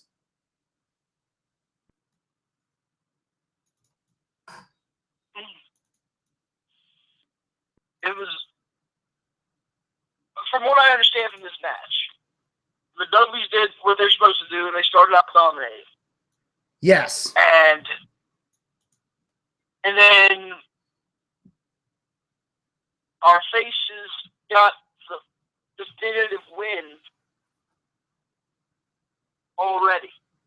Yeah, they hit the rocket launcher to win the match, which is where for those of you who don't know, that's when Enzo Amore goes up to the top rope and and Cass grabs him and throws him across the ring where he splashes on top of the opponent and gets the 3 count. Yeah, so but the Dudleys are pretty much dominating, like Bubba was talking trash.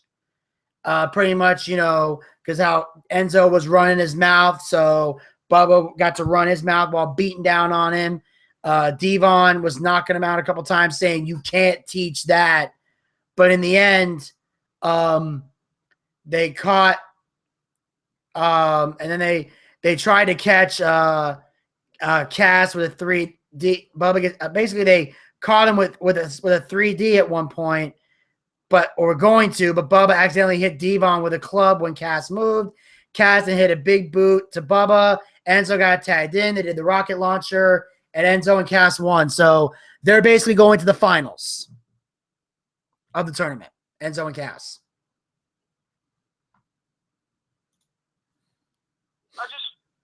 My issue here is with them winning so early in this rivalry, so smoothly, it ruins the rivalry. You gotta have some heel tactics going on and making the heels get ahead unfairly. You don't have the faces just say, "Oh, I beat you. What are you gonna do now, pussies?" I think that I found out, I discovered that I don't think there's going to be a rivalry down the road. I think this was just a one-off match because I found this out that originally we all thought that the WWE Tag Team titles were going to be defended at Payback. I was under the impression, that's how I felt it should be, that the finals of the tournament would be next Monday night and the winner of that would face the New Day. But no, it turns out the finals of the tournament is going to take place at Payback, and then I think they're going to wait till Extreme Rules to do the tag team title match itself.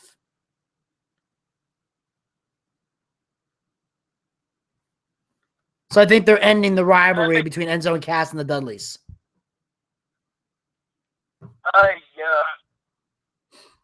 That's just sad. Yeah, I'm not happy with the fact that the finals is taking place at Payback. I'd rather see the tag title match take place at Payback. I'd be perfectly fine with the finals match being like a pre-show match and then having a later match for the actual tag match. We've done that before. I'm okay with that. But to have it wait a whole other month for a tag team match, to make 2 pay-per-views straight, and the title's worth it, won't it? Yeah, because they weren't defended at WrestleMania, and it doesn't look like they're going to be defended at Payback. So that'll be 2 months in a row that the New Day is basically holding on to those tag team titles, which means that if Enzo and Cass do end up winning and becoming the number 1 contenders, they've got to put the belts on Enzo and Cass. They have to. There's no loophole. There's no storyline you can write that justifies it. Enzo and Cass need to win if they go to the finals. I mean, if they win the tournament, they need to be the champions. They should have been champions in NXT. The fact they never won them in NXT is still the biggest bunch of bullshit I ever seen come out of NXT, is the fact that they never held the NXT tag belts when they were the most over tag team there. Now it's American Alpha. But before that, it was Enzo and Cass. So, and they've made such an impact on the main roster, and the New Day has run through every other tag team there is. So if they beat Enzo and Cass, it's going to the tag team division is going to get stale. I get that the New Day's over. I get that fans love them. I love them. But this reign has to end. Yeah, at this point, the only thing I can think of is how long is the longest tag team title run? I don't know. I can look it up later, but I honestly don't know. But I think the New Day is close to. They're either close to breaking it or already have, maybe. I don't know. The New Day's been tag champions for an unhealthy amount of time. I'm starting to think that they're going for the record.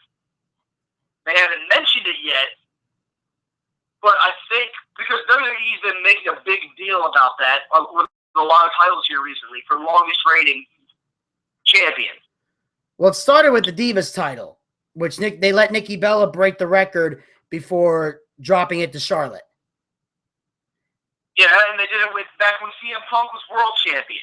Yes. Well, they were doing that with Punk to help elevate CM Punk a little bit. Although there were rumors that that the reason Seth Rollins was champ for as long as he was there was a possibility of him breaking Punk's record. Because I know they wanted Nikki to break the record because WWE did not want AJ Lee to have it anymore. I think that was it. Punk never actually had a record. We all know that because he never beat Bruno Sammartino's. Yeah, well, they're looking for he had a record that withstood a lot of people. Like, no one's broken the Fabulous Moolah's record either. So it's more of a record for the modern era. Right. Because Fabulous Moolah is the longest reigning women's champion ever, and no one's gonna break that record because fans would get annoyed in a heartbeat. Back then, nobody cared if you were champ for 4 years, 8 years, 6 years, however long. Nowadays, people would lose their freaking minds. Back then, people were willing to buy that it was real. Yeah, that too. So if they kept winning, it's like, damn, this person's a badass bitch. Yeah, exactly. Nowadays, it's like you can't get away with that anymore. And now, earlier in the show, for those of you that might just be tuning in, if you're just joining us, Elvis was on the show earlier, and him and Desmond had once again a so great discussion regarding Roman Reigns.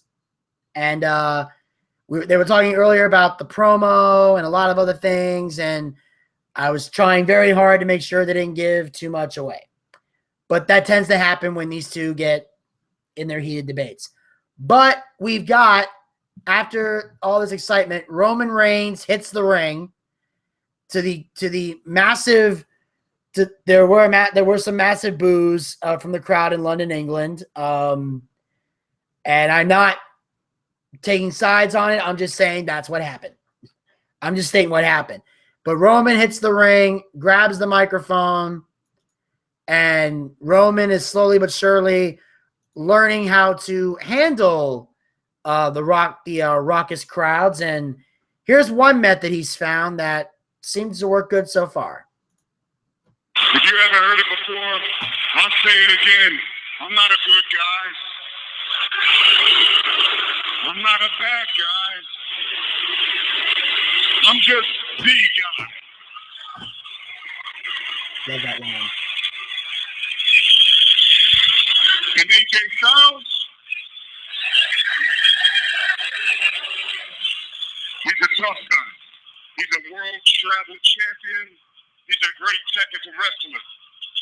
So I guess that makes him phenomenal.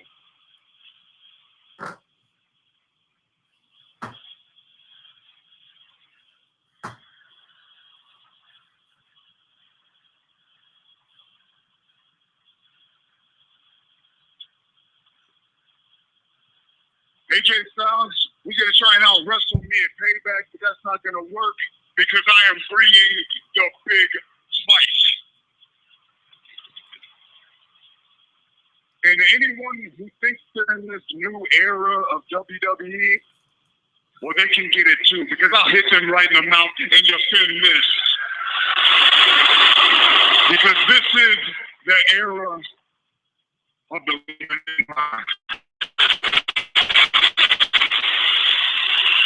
and we're here to stay.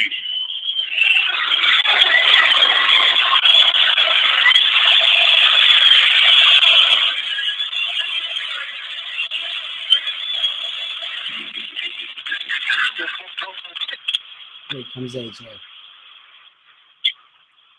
By the way, I voted for his. I picked his entrance theme to go into the lineup for the intro show, and he only got 25% of the vote. Better than nothing. From the ring, this man is called the phenomenal one. AJ Styles has been a champion all over the way. He's here in WWE. He has that opportunity in 2 weeks at Payback. One of the most coveted prize in sports entertainment, the title shot you've held. One that I've held, like there's the greatest honor of my life. It's the pinnacle of sports entertainment. If you want to feel something out, you should be in this arena with us right now. It's palpable. It is a big fight field for the greatest prize in sports entertainment. You're already feeling the anticipation of this World Championship match. Yes, you are.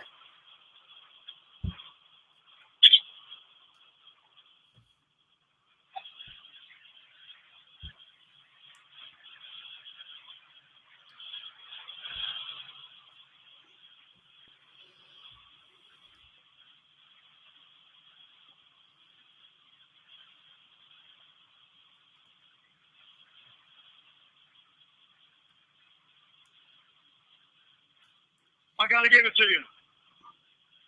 I think you're one heck of a champion. Despite what they may think, you got it all. You got power, you're explosive, you're aggressive. And I got to admit, to beat you, I'm going to have the match of my life. I admit that.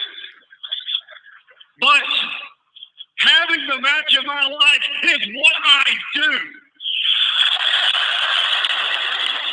Having the match of my life has made me a champion everywhere I've been. Having the match of my life is why WWE came calling. And at Payback, having the match of my life is going to make me champion.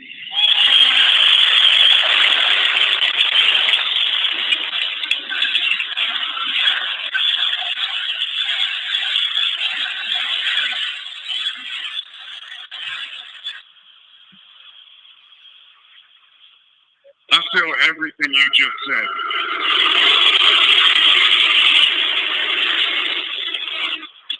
I had the match of my life at WrestleMania. And that's the match that I became champion.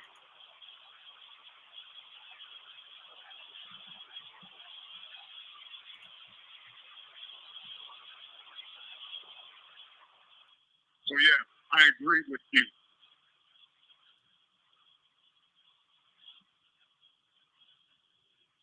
And that's why they like you. London, do you like AJ? The whole world likes you. Hell, I did what you're doing here. But you want to know what they're not going to like? When I beat you at Payback. But they will respect me. And that's the only thing that matters. I would much rather be respected with this than to be liked without it. Well, see, I see it differently. I'm going to be liked and respected because that's going to make me a phenomenal WWE champion.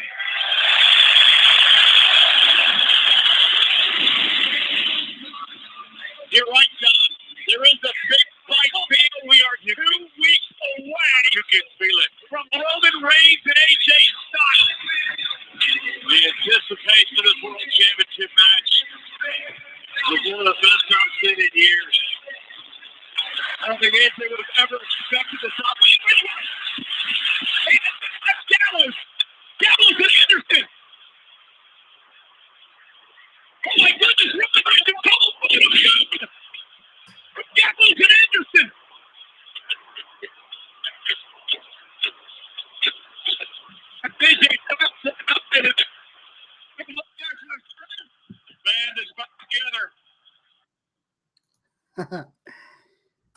First rule, Roman, always look behind you first. Yeah, this is exactly what everyone is expecting to see, but the way it's happening,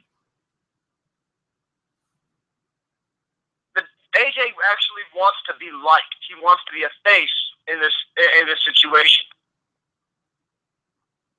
And having Gallows and I cannot remember the other guy's name. Carl Anderson. Anderson. Yeah, okay. Yeah, having Gallows and Anderson come in, and you know, the look on AJ's face did not say that he was happy about them attacking him. But we all know where it's going to lead. Yeah, pretty much. We have a good idea. I think we're seeing a face run here. He wants to win the championship as a face, but I think eventually he's going to turn to the Bullet Club. Either that, or Balor will return, or Balor will make his debut and run it, and then they'll have a small feud with AJ on respect before they eventually have the whole band back together. Maybe. I don't know. All I know is that until Finn Balor loses the NXT championship, he's not getting called up. It's going to be a while before we see Finn Balor because he's still the NXT champion for reasons I still can't comprehend. Huh? So was Owens. What's your point? My point is that, yeah, they called up Kevin Owens while he was still champion. But the point is, there was a pay-per-view down the road where he was going to lose the title. Also, until they get bigger stars to get called up, realistically, they're not going to make the NXT champion fight simultaneously. Like, for example, when Paige got called up, she was the NXT Women's Champion, and then she won the Divas title. That's a rarity we're probably never going to see again. And even then, they stripped her of the women's title because they didn't want the champion fighting on both shows. Trust me, they're not going to call Finn Balor up anytime soon with the championship because then because they're not going to make Finn Balor pull double duty. If I say they're going to pull up Finn Balor, Samoa Joe should have won the championship. He should be the champion right now. There's no logical reason for Finn to still be champ unless they want him to beat Adrian Neville's freaking record. And even then, it's gotten boring and stale with Finn as champion. I thought he's already beaten the record. Well, then, if he has, then he needs to drop the belt. There's no bottom line is there is no reason for Finn Balor to still be the NXT champion. And I don't see them calling him up while he's still the champion. And your logic there it fails me because of the fact that they've done it before. And yeah, he lost. Yes, Owens lost it, but he still. It wasn't so much matter because he lost it. It still went back and went for his rematch while still fighting on Raw. They've done both before. There's no reason they can't do both again. Well, I know why, because they're not going to have a 4-man team against a 3-man team. Finn Balor's not getting called up, and he shouldn't be. He's already said he's in no rush to get called up anyway. He wants to stay in NXT. But at the same time, how many times have we seen people mislead people? Hell, fucking Bray Wyatt teased a fucking Sting match on Twitter. What's your point? My point is, Finn doesn't need to be up there right now. I disagree. I don't think I don't think Finn Balor would do anything right. Would do any good right now up there. You can disagree, that's fine, but I see no reason to have Finn up there. I think AJ needs to establish himself, bring Finn Balor up when you're finally ready to take that damn belt off of him. I think keeping the belt on him and having him play a lesser part in the Balor Club with AJ Styles, would give them a good reason to have him not be jealous over the fact that AJ Styles has the world title. Yeah, but he would be jealous that he's leading his club. That's what they would build this over later if they want to go that route.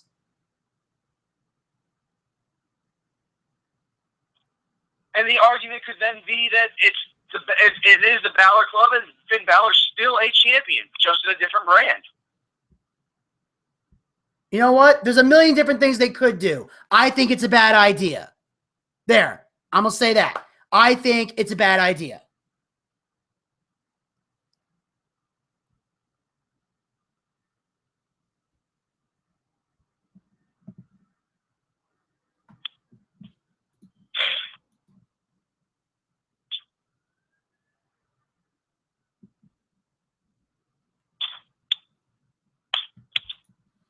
And on that note, we're going to move on to the next topic here. Anyway, after the beatdown from Carl Anderson and Luke Gallows, we cut to the backstage area where Roman Reigns is pretty much walking away from the beatdown. And just as Roman's about to explain how he feels, there's another confrontation between him and AJ Styles.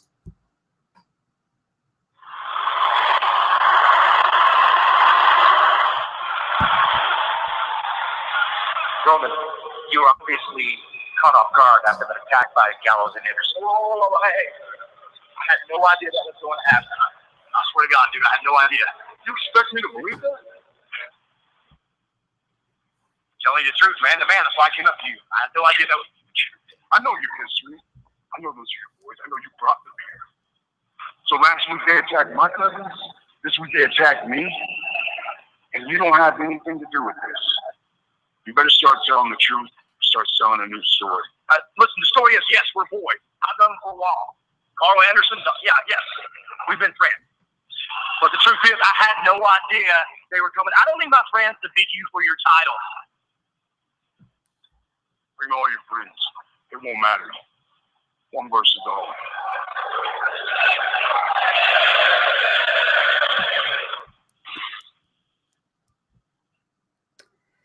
Yes, Roman says one versus all, but we know at this point that's not going to be the case. I see one of two things happening here. Either they're going to reform the Shield, or Roman's going to form a three-man team with the Usos.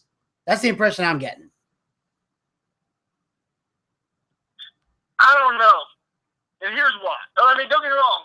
I'm looking forward to a Shield reunion the second Rollins returns. But at the same time,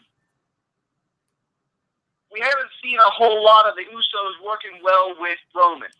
Now, when they do work together, they do a good job, but they don't tend to jump in on each other's matches a whole lot. They don't tend to defend each other a whole lot. Well, yeah, they're doing the best they can to keep them separate, but there were times where they did bring them together, like when Dean Ambrose, and the Usos formed a four-man team against the League of Nations, and there was talks of making them a faction. Now, of course, WWE didn't pull the trigger on that, but I'm thinking since the three of them are technically family, and Carl Anderson and Gallows, when they came in, they jumped the Usos, so there's got to be some sort of repercussions down the road. Like, I'm thinking at Payback, we're going to see Carl Anderson and Luke Gallows team up to take on the Usos. So there's a possibility that could be the three-man team they're looking for, assuming that they even want to go that route. Because it looks like Dean Ambrose is doing his own thing, and there's no set date on when Seth Rollins is coming back.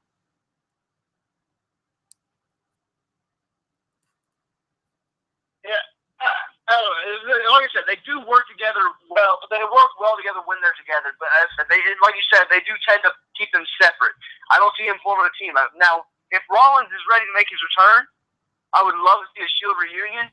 But right now, 3-on-1, that's about one versus all as it's going to get right now.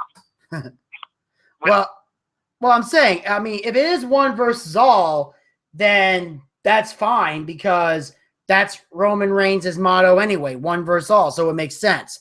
I'm just saying that I don't see that being a one versus all scenario for very long. I do think there's going to be a three-man team involved at some point, whether Roman teams with Rollins and Ambrose, or if the Usos jump in. It could be a six-man tag in that regard. I guess it all depends on how far they want this rivalry to go and whether or not AJ Styles will walk out the champion at Payback.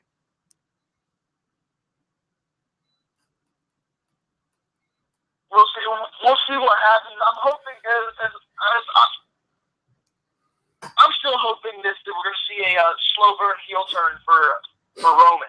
Yeah, but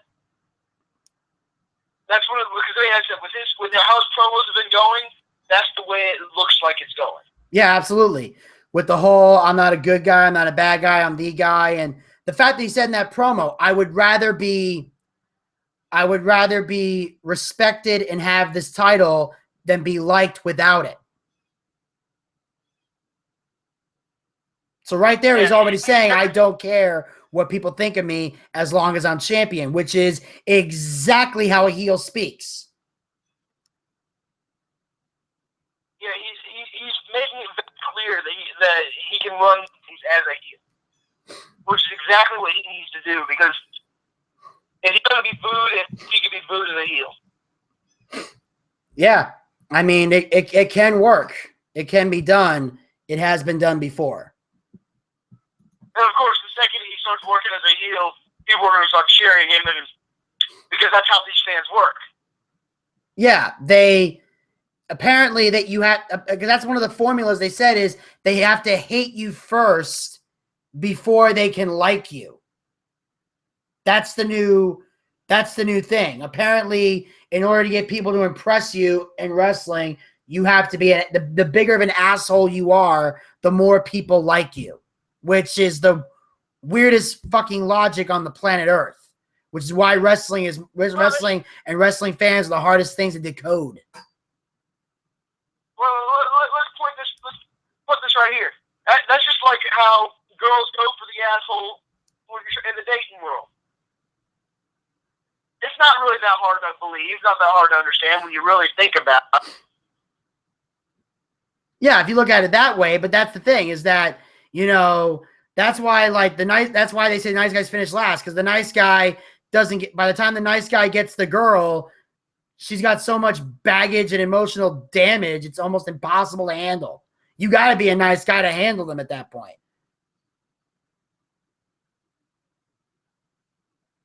Yeah.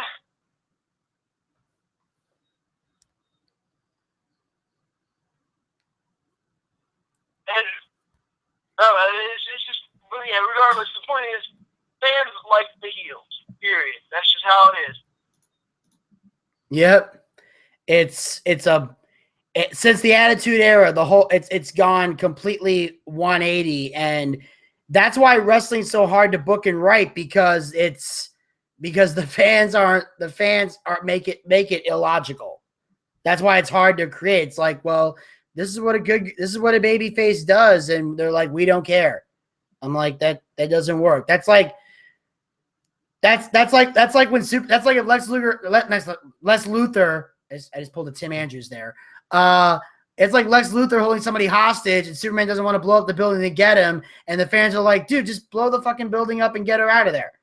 It's like, no, that's not, Superman doesn't blow up buildings, but like it's something like that. It's weird. Yeah, he does. Have you never actually watched a Superman movie?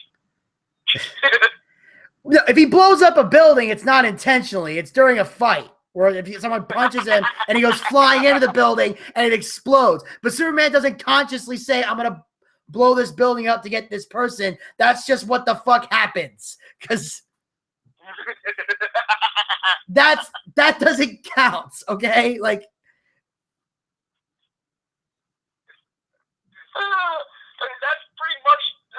that was pretty much the exact freaking plot line of Batman versus Superman. And again, someone knocked him into the goddamn building. That doesn't freaking count.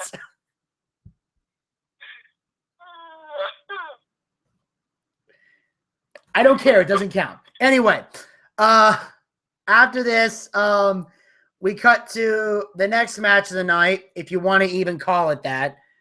but it was a great setup for a possible feud down the road, and that is, of course, Fandango versus Baron Corbin.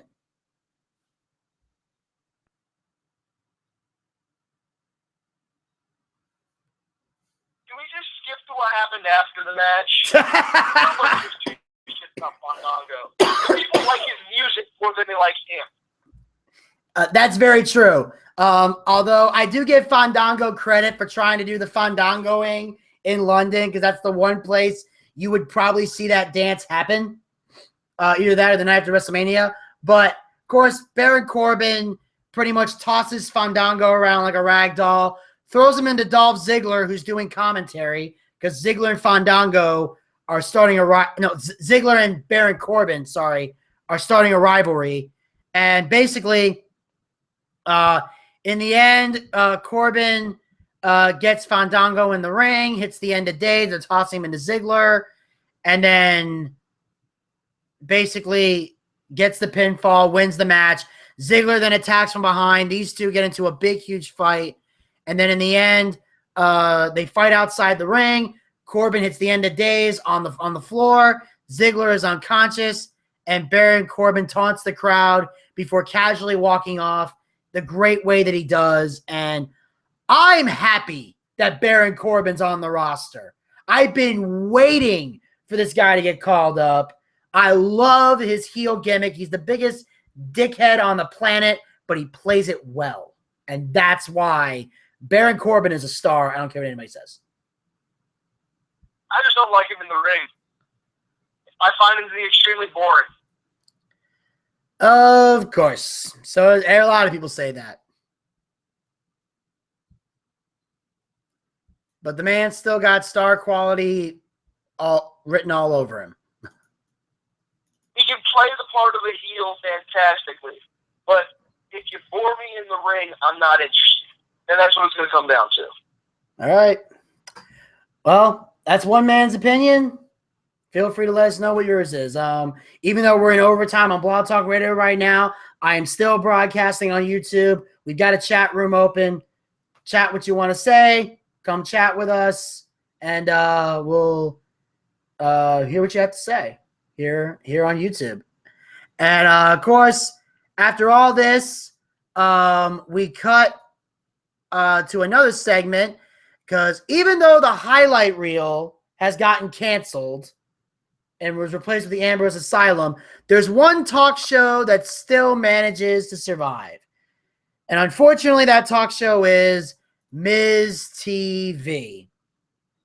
And what seems to happen here is Miz has a special guest, him and Maurice get in the ring, because Maurice has been seen on TV since making her return to WWE. Now that they've mentioned the fact that in real life she is married to The Miz, which shows once again that Maurice has poor taste. And here's what these two annoying, cackling morons have to say on the latest edition of Miz TV.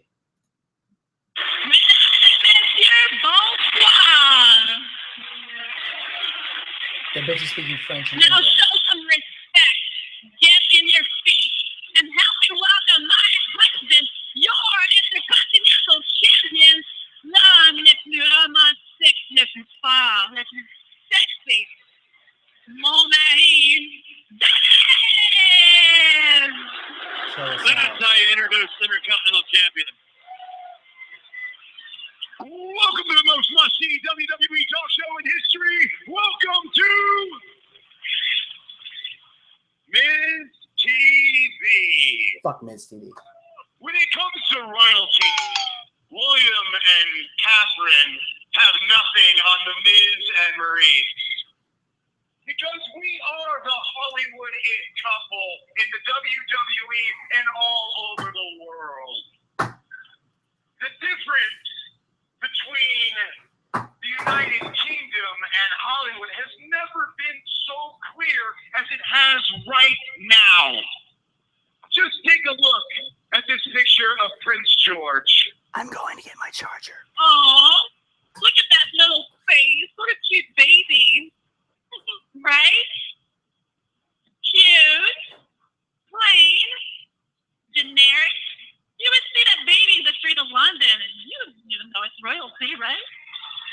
wouldn't know it's royalty. No, you wouldn't. But our baby is pristine.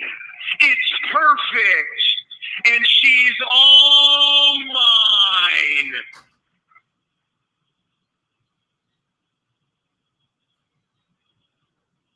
How about one on the lips, babe?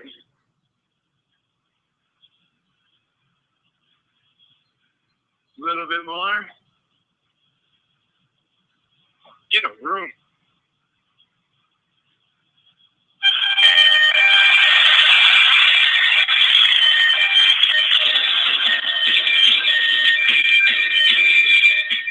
Here's the man who is facing payback for that precious Intercontinental Championship on the line. 2 weeks away in Chicago.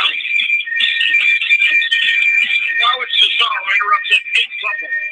Thank goodness he did.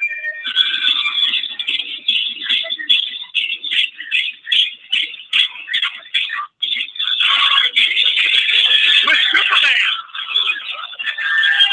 087. This is all sexy.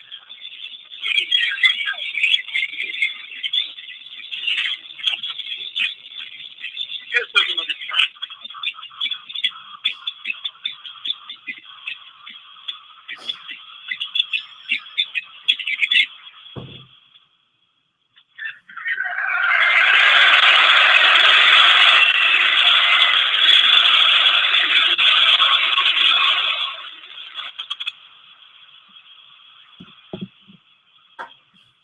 Miz, you come out there and talk about royalty, when we all know the only royal you will be in any era is a royal pain in the ass. Cesaro, that's really cute. But the fact is, I'm a leading man and you're just a supporting actor. You may look at yourself as the #1 contender for my title, as the Swiss Superman, but you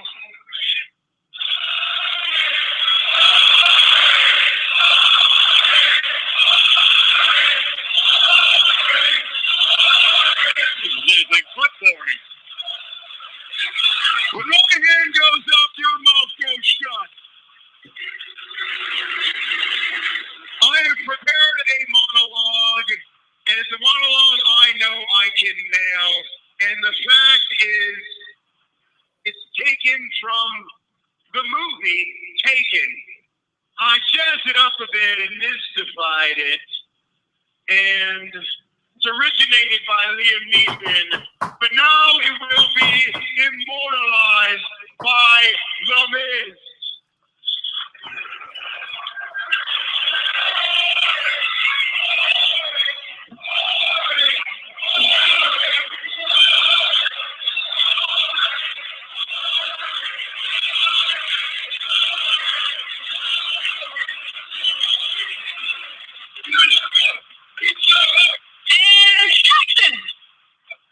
I know who you are. And I don't know what you're doing.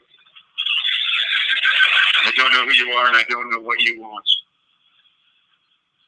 But if you're looking for a ransom, I can tell you I don't have money, but I do have a very particular set of skills. Skills acquired from a very long career. Skills that make me a nightmare for people like you. If you give up your Intercontinental Championship right here, right now, that'll be the end of it. I will not look for you. I will not pursue you. But if you don't, I will look for you. I will find you. And I will beat you at WWE Payback.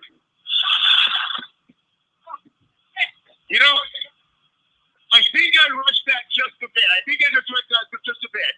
Let's do one more. Two.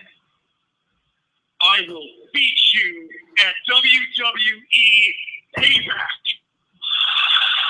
Punch it just a little bit. One more time. Like the Globe Theater.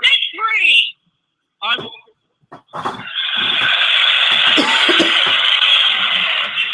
When my hand goes up, your mouth goes shut. Can't breathe. That's it.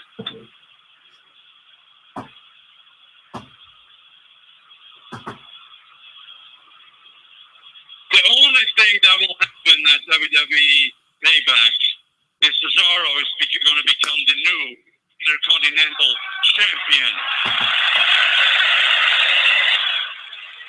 But hey, Miz, since you like movie quotes so much in honor of his recent birthdays, let me quote the great Rowdy Roddy Piper. I have come here to chew bubblegum and kick ass.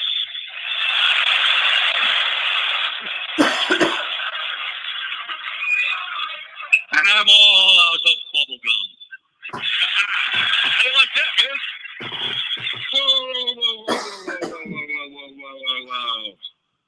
You want to fight right here, right now?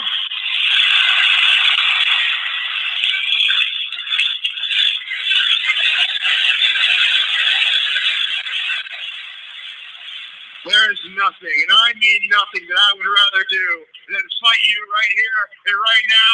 But you and I both know you're already scheduled for a match against this man.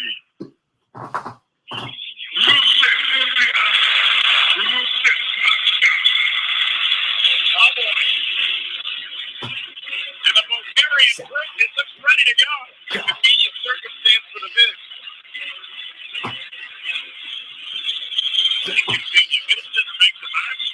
Yeah, look. Order's hanging around the roof there, the ligament. Sheamus on the right, Rio on the left. The lads are here. I'm 15 and all. I do. Whoa. Stop right there, all right? See, before I came out here, I talked to Shane McMahon. And he changed things up a little bit. So it's not going to be me and Rusev one-on-one. Oh, no. It's going to be the League of Nations and The Miz against Cesaro and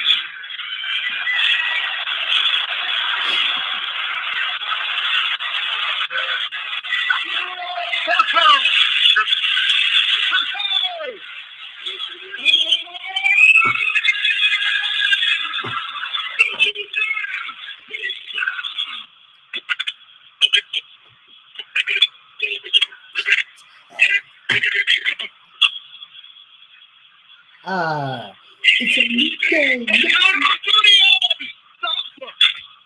power of Bucci.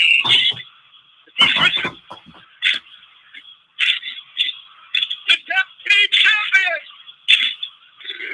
Kofi and Xavier and Big E.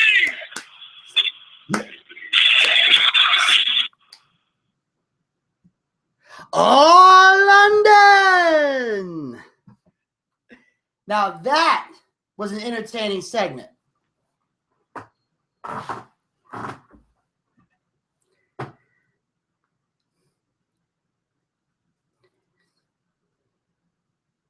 Okay, guess I'm the only one that's going to speak on this one.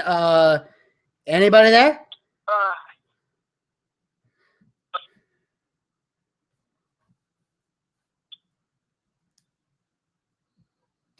Desmond? Hello? Hello? Yeah, you there, buddy? Hello? Dude, I'm here. Yes? Hello? I'm right here, bro. Can you hear me now? Desmond, I can hear you perfectly, bro. Okay.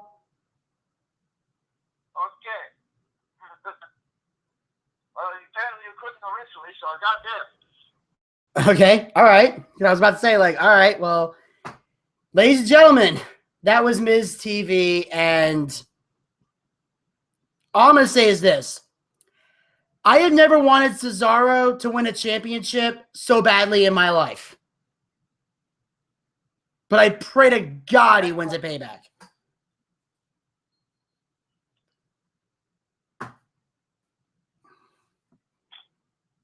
You're not pro Cesaro, you're just anti-Miz.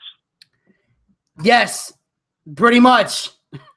Although I will admit, Cesaro did cut a decent promo here. I mean, I thought that he did a pretty good job.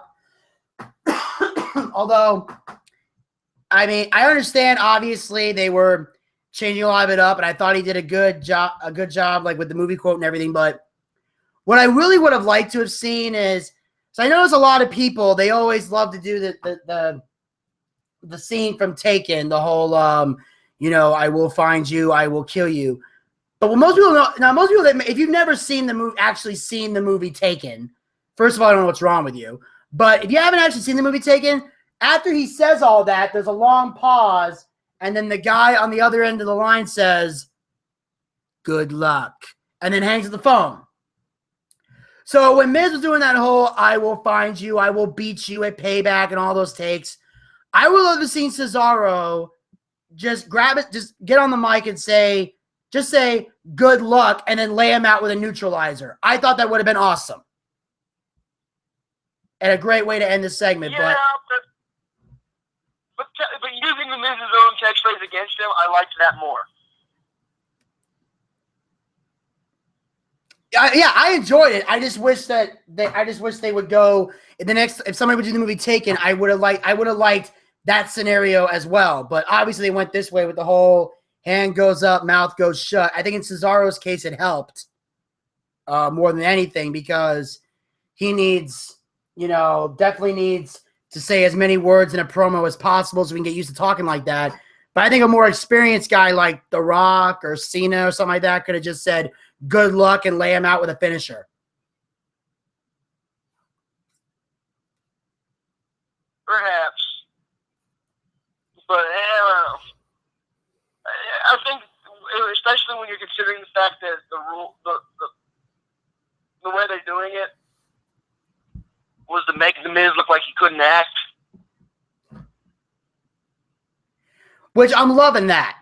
I love that they're making the Miz look like he can't act because A, he can't act, and B, it helps with the heel gimmick a lot more.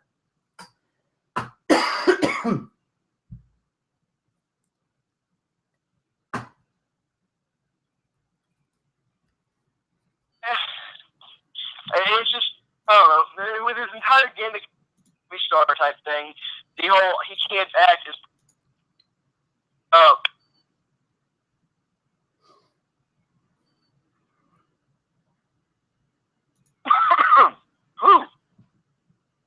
but yeah, it's just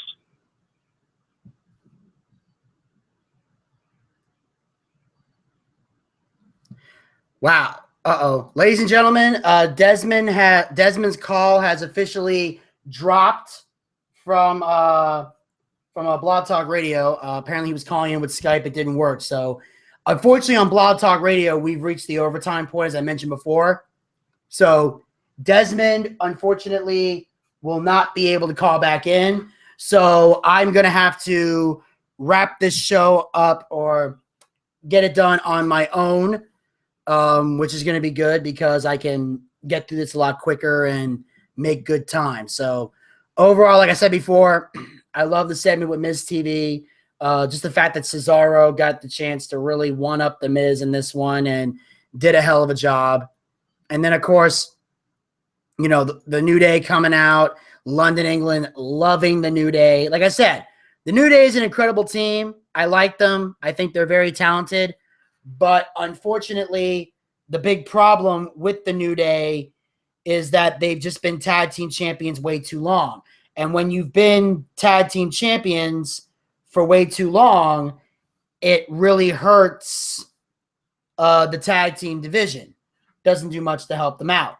So basically, what I'm going to do now is we're going to move on to the actual match itself that took place.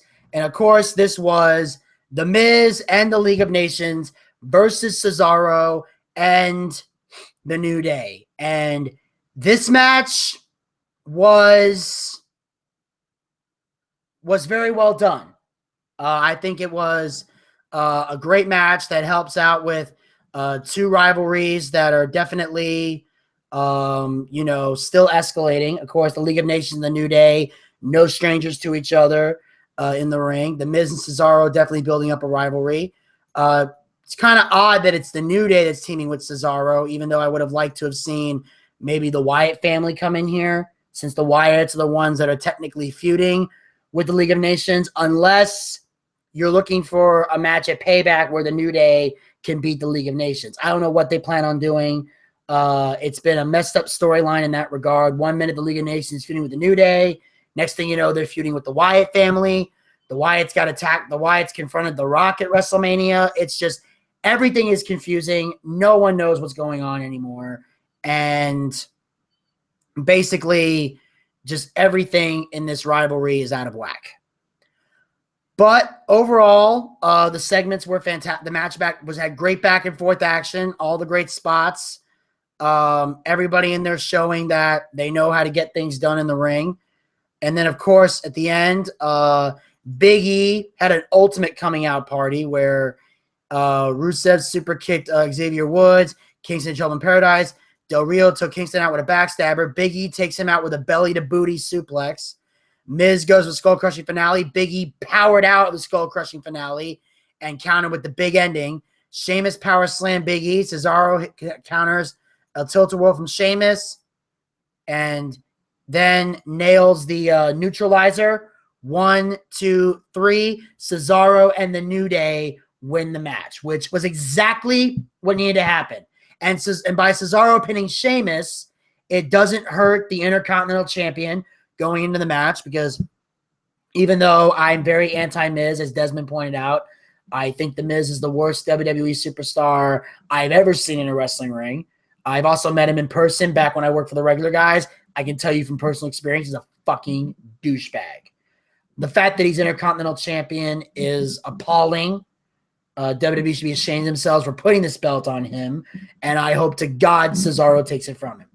I mean, I like Cesaro, but I hate The Miz more than I like Cesaro. So even if I didn't like Cesaro, I would still want him to be the champion, because I cannot stand The Miz for the life of me. I think what happened with Zack Ryder was a bunch of crap, even though I'm not a big Zack Ryder fan either. But I hate The Miz more. So I was excited to see Cesaro get the win. I hope he becomes Intercontinental Champion at Payback, because The Miz should not be in. I mean, you have all these great technical wrestlers on the roster, and you put the Intercontinental Champion on the most irrelevant piece of crap that's in WWE today. I don't get the logic behind it. I think it's goddamn ridiculous. And like I said, they should be ashamed for even putting this belt on him. It's ridiculous. I hope Cesaro wins, most definitely. And on that note, we're going to move on to the backstage area.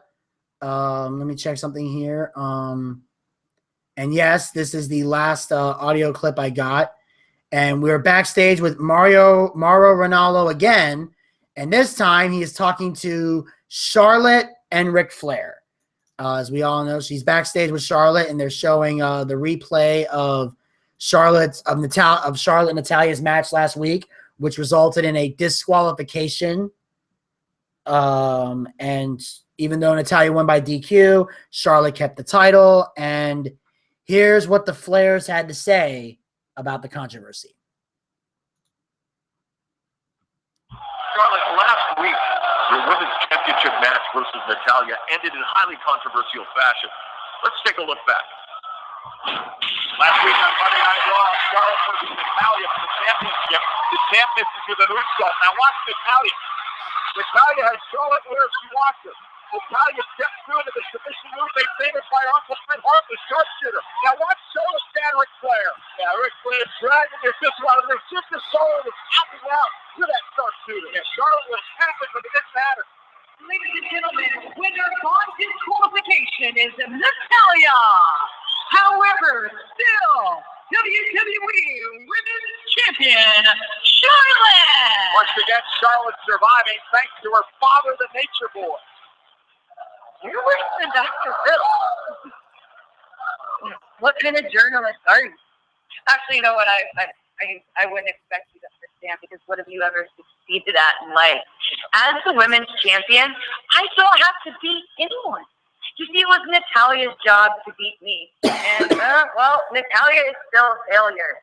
Just like every other woman in this division. Okay. Your father may have saved you last week, but that doesn't change the fact that I made you tap out. That's why Shane McMahon has granted me a rematch at WWE Payback. What am I supposed to be afraid, Maddie? The ending will always be the same, and it will be at WWE Payback. You know what, Charlotte? The ending will be very different because I'm going to have somebody in my corner, too. Brett, the Hitman Hart.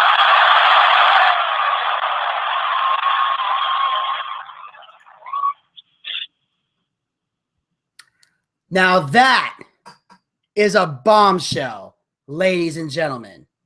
Brett the Hitman Hart is going to be in the corner of Natalia when she goes one-on-one with Charlotte at Payback. Now, this is why earlier in the show when Desmond was on, he mentioned the possibility of Natalia becoming the women's champion, WWE Women's Champion. Because now that Bret Hart is going to be in Natalia's corner, there's a strong chance Natalia is going to win. Now, here's how I feel about all of this. At this point, I would be fine with Natalia being the women's champion.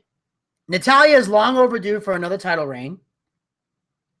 Since this is a newly christened title and the Divas title no longer exists, it would be something good for Natalia to have a reign under. She, with all the work she's done in WWE as a great wrestler, developing her personality somewhat, and because of the fact that she has been literally training, helping to train almost every single woman that has stepped foot on the main roster. This is long before the days of NXT, and even during NXT, she helped train a lot of people. Natalia is getting the short end of the stick in WWE. And they're treating her like garbage, basically. Like, I'm surprised Natalia is still with WWE. Because I honestly think at this point, the only way she would ever be a women's champion is if she went to New Japan or TNA. Because they'll definitely put a belt on her there. I would say Ring of Honor or Lucha Underground, but they don't have women's championships. And Natalia probably wouldn't be a Lucha Underground champion down there, assuming, of course, women can even hold that belt. I'm not saying they shouldn't. I just don't know if they do. But I do think that Natalia gets the short end of the stick a lot. And I think that her winning would be great. Mostly because I'm already sick and tired of Charlotte. I think I speak for every true wrestling fan when I say the only reason she's there is because her last name is Flair. There's nothing special about Charlotte. Nothing. If I've learned anything about NXT, it's that NXT is very good at hiding people's flaws and making people appear to be a lot more talented than they actually are.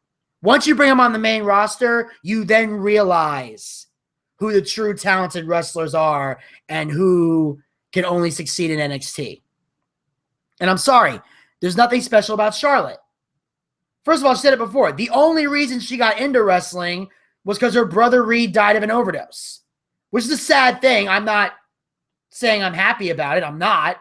You know, I feel horrible for Rick. No parent should have to bury their child. It's a horrible feeling. But that's the only reason she got into the business, to live out his dream. It wasn't her dream. It was his. Second of all, her only experience is gymnastics.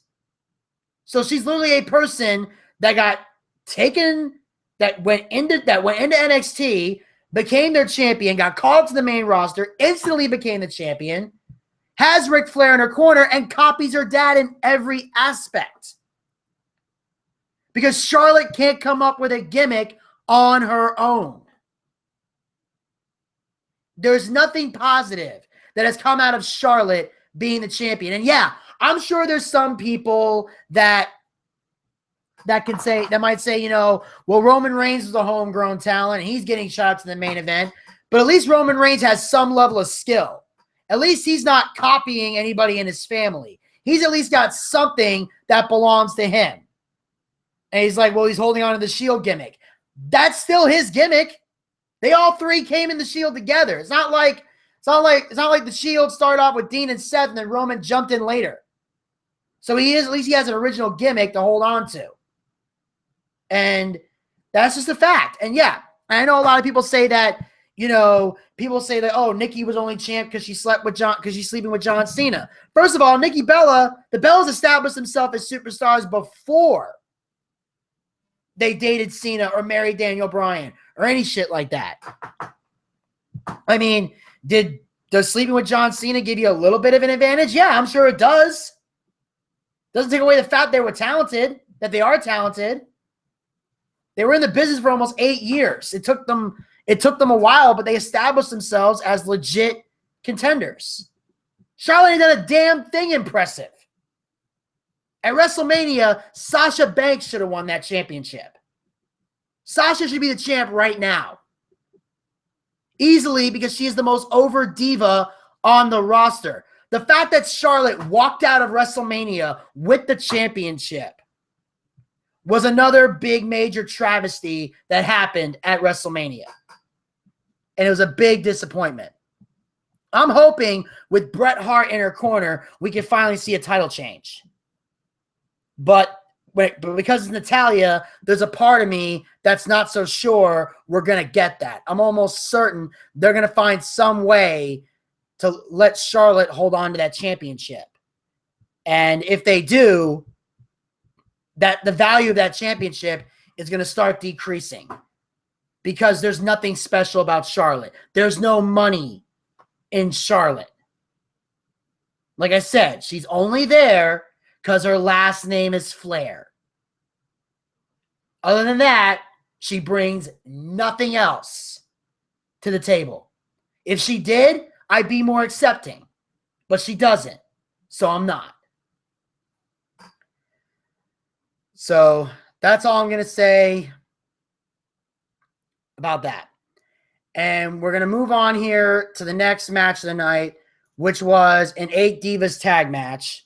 Natalya, Becky Lynch, Paige, and Sasha Banks taking on Team Bad, Summer Rae, and Charlotte.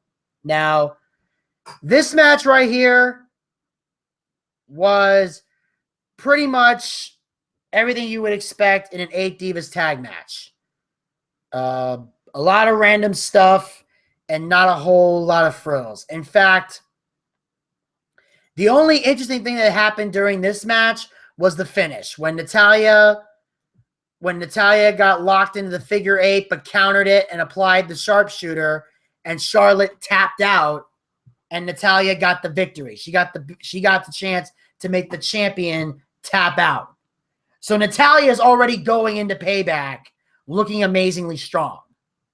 So there's a good chance because of this, Natalya might actually become the women's champion, which I would be fine with. I would at this point. I'm looking for anybody to take the belt off of Charlotte at this point because she's doing nothing as champion. I think Natalya would be a great champion. I think that she has earned it. She's definitely paid the dues necessary to get that title. She could definitely elevate it. And especially having Bret Hart in his corner could be a monumental help. And I think that almost every diva should try to find someone to be in their corner when they face Charlotte. Like if Charlotte somehow beats Natalya and at some point Sasha Banks gets a title shot, I would bring out Snoop Dogg. In fact, at WrestleMania, I think Snoop Dogg, since he was in attendance, should have been the one to knock when Ric Flair grabbed Sasha, Snoop Dogg should have been there to knock Ric Flair on his ass and help Sasha walk out with the gold. That would have been a great moment. But instead, they decided to let Ric Flair continue to cheat, which everybody thinks makes Charlotte the dirtiest diva in the game. It doesn't. Because like Desmond said before on the Boochcast, it doesn't. Ric Flair being the dirtiest player in the game, he didn't always have people interfering. He did it by hitting low blows or right to the eyes or grabbing the tights in a roll-up. That was him being the dirtiest player in the game. Charlotte does none of that. It's basically her wrestling, and then Ric Flair at some point grabs a leg or distracts the referee or does something stupid to let Charlotte hold on to this championship. Because for some messed up reason, the WWE sees Charlotte as a heel champion bringing in ratings. Ain't doing shit. Because no one likes her, no one cares about her, except for her dad, basically. Which is the foundation from which her whole career is based on. And then, of course, after that, we move on to the next match of the night, which was the other semifinal match in the number one contenders tag team tournament. And it was the Vaudevillains versus the Usos. And this match right here had amazing back and forth action involved. It was, without a doubt, the most entertaining tag match of them all. The Usos were not afraid to get to be high flyers, diving through ropes, diving through turnbuckles, doing suicide dives galore. I mean, Aiden English and Simon Gotch displaying how great of a tag team they are since getting called up. I think it's great that they're in this. And then, of course, in the end, Aiden English kicks Jay in his injured shoulder because, as we all know, Jay Uso had a massive shoulder injury last year that put him on the shelf for most of 2015, which is why I'm still baffled by the fact that the Usos became Tag Team of the Year for 2015 when they didn't even wrestle for 80% of 2015. And that's me being generous with 80. So it was just really stupid to give them that victory. But anyway, the Vaudevillains end up hitting the Whirling Dervish. They get the 1, 2, 3, and the Vaudevillains advance to the finals. So at Payback, we're going to see Enzo Amore and Colin Cassidy versus the Vaudevillains at Payback. And the winning team will face the New Day for the tag team titles. Now, personally, I think this match should take place next Monday night on Raw. And then the winner of that faces the New Day and becomes the tag team champions, regardless of whether it's Enzo and Cass or the Vaudevillains. Now, my personal choice, I've said before, Enzo and Cass need to be the tag team champions. They got to win those belts. They need to be the champions. There's no reason whatsoever to keep those belts on the New Day anymore.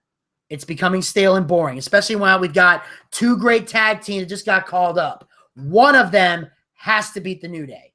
If the Vaudevillains should get the victory, then the Vaudevillains should win the tag team belts. They're already former NXT tag team champions. They need those belts desperately because the New Day, like I said, they're getting stale. Once you've beaten every single team, it gets boring after that. Now it's not special anymore. And, you know, now that you're calling people up, you need to use that as an ample opportunity to get things moving, to get the scores up, to get everything to work a special way. So that way the tag team division can flourish again. Because now you can have Enzo and Cass as champions or the Vaudevillains as champions. It leaves them open to rematch. It leaves open to more rematches. It leaves them open to fighting other teams. You can put other mixtures of people in there. And it can create more great tag team stories. But if you just let the belts lay dormant on the New Day, eventually people are going to get bored of the New Day and you're going to run their gimmick right into the ground. And that's a habit that WWE has. They need to stop. They need to stop running these people into the ground to the point where they get bored and nobody likes them. You got to kill the angle before the people kill it for you. And on that note, we move on to the next match of the night, which is an interesting match. Heath Slater versus Apollo Crews with an interesting stipulation. Basically, Enzo and Cass, not Enzo and Cass, but no, the Social Outcasts want to recruit Enzo want to recruit Apollo Crews and have him be the new fourth member because Adam Rose is no longer is not on the show anymore. He's been suspended for 60 days due to a violation of the wellness policy. Apparently, he failed a drug test, so he's been suspended. And since he's been gone, since he's got a 60-day suspension, obviously it's not the first time he's messed this up. So with him out of the way, they need a fourth member. They recruit Apollo Crews. Well, Apollo said, if one of you can beat me in a match, I'll join the Social Outcasts. But if I win, you all have to leave me alone forever. And, of course, Apollo Crews came out to a thunderous ovation because he's very well liked by the WWE Universe. And in the end, he managed to get a leaping enziguri and a spinning sit-out powerbomb. With the 1, 2, 3, Apollo Crews wins the match. And that means now he's not going to join the Social Outcasts. And he's done dealing with the Social Outcasts. So, unfortunately, they're going to have to go somewhere else to pick their fourth member, which wouldn't have made any sense because Apollo Crews is not really an outcast. I don't really consider him to be a social outcast. If anything, if they're looking for a fourth member, Fandango should join the Social Outcasts, I think. I think Fandango, if Adam Rose ends up not going back to the Social Outcasts, or if WWE just ends up releasing him from his contract and just letting him go, then you should have Fandango join the Social Outcasts. Make him the member because it makes more sense. Because he's a jobber just like the other three. So you might as well put him in that mix and let the Social Outcasts continue to thrive. They'll find something fun to do with Fandango. He's got a good personality. You could probably teach him to dance. Especially now that he's all by himself and has no dance partner. But it could still be great. So I would probably go with Fandango as a possible Social Outcast. And on that note, we'll move on to the main event match of the evening, which was Kevin Owens and Dean Ambrose. So, and like I said before, guys, this is the only match I didn't get to see on Raw because the internet show that I watch wrestling from would not let me see it. And the audio clips didn't work, and I had so much other things I had to do this morning, I didn't get a chance to catch it. So what I'm going to do is, I'm going to do a rare thing that I don't normally do here on the Boochcast. I'm going to read verbatim how the match went down. So let's do that together. The bell rings, and they start brawling and throwing punches. Ambrose puts him in the corner and stomps him down. Ambrose rakes his face against the ropes before chopping the chest. Owens turns him around and chops him, which just angers Ambrose. Ambrose chops him before turning him inside out with a knee to the midsection. Ambrose goes to the second rope and elbows him in the head a few times. Owens reverses a whip, but he lowers his head and eats a kick. Ambrose hits the ropes, and Owens floors him with a back elbow. Owens kicks him in the back and punches him a few times. Owens then chokes him on the ropes. Owens stomps him down in the corner and taunts the relatively quiet crowd. Holy shit. Ambrose punches and knees away at him before Owens kicks him back. Owens takes him down with a DDT for a near fall. Owens tosses a little trash for applying a chin lock. Ambrose fights up, but Owens kicks him. Ambrose hits the ropes and takes him down with a pair of forearms. Owens goes out of the ring to recover, and Ambrose floors him with a suicide dive. Ambrose puts him back in the ring, but Owens immediately rolls out. Ambrose follows him, and Owens throws him over the commentary table. Ambrose fights him back and sends him over the commentary table for good measure. There's a commercial break. They come back from the break to see Ambrose connect with a forearm and a running bulldog. Ambrose goes to the top rope, but Owens cuts him off and ties him up in the Tree of Woe. Owens takes him out with a cannonball for a near fall. Owens flattens him with a senton splash for a near fall. Owens then goes to a chin lock. Ambrose fights up and punches out before jabbing and chopping him. Ambrose hits the ropes, but Owens throws him out of the ring. Owens then goes to the apron and murders him with a frog splash to the floor. Owens gets in the ring and looks for the count out. The crowd is really dead for this. Ambrose gets in the ring before the 10 count. Owens boots him in the face and chokes him with his boot. Owens applies a chin lock, but Ambrose fights up and connects with a back suplex. Owens runs into a boot, and Ambrose goes to the top rope. Owens cuts him off, goes to a suplex, but Ambrose punches him to the mat. Ambrose waits for him to get up, but Owens rolls out of the ring Ambrose then annihilates him with an elbow drop to the floor. Ambrose gets into the ring, and they trade punches from their knees. Owens punches him into the ropes, and Ambrose comes back with a right hand. They continue to trade punches before Ambrose jabs and chops him. Owens elbows him back, and Ambrose rebounds with a clothesline that turns him inside out for a near fall. Owens rolls to the apron and slaps Ambrose off the top rope. Owens goes to the top rope, but Ambrose cuts him off and hits a superplex for a 2 count. Ambrose goes for dirty deeds, but Owens gets out and knees him. Owens goes for the pop-up powerbomb, but Ambrose counters with a hurricanrana. Ambrose then charges into a super kick, giving Owens a near fall. Owens cannot believe he kicked out. Owens stomps him and goes to the top rope. Ambrose gets to his feet and cuts him off. Ambrose goes for another superplex, but Owens counters and gets him on his shoulders. Ambrose goes for a superplex, but Owens counters him into a swinging fisherman suplex for a near fall. Owens sets up Ambrose up and goes to the top rope. Ambrose gets his knees up to counter the frog splash. Ambrose avoids a cannonball and rolls him up before rolling through and connecting with dirty deeds for the clean victory. 1, 2, 3. Dean Ambrose wins the match. Well, all I got to say about that is the crowd was dead for this match, which is not a good sign for either men. Probably because we've seen this match happen a million times.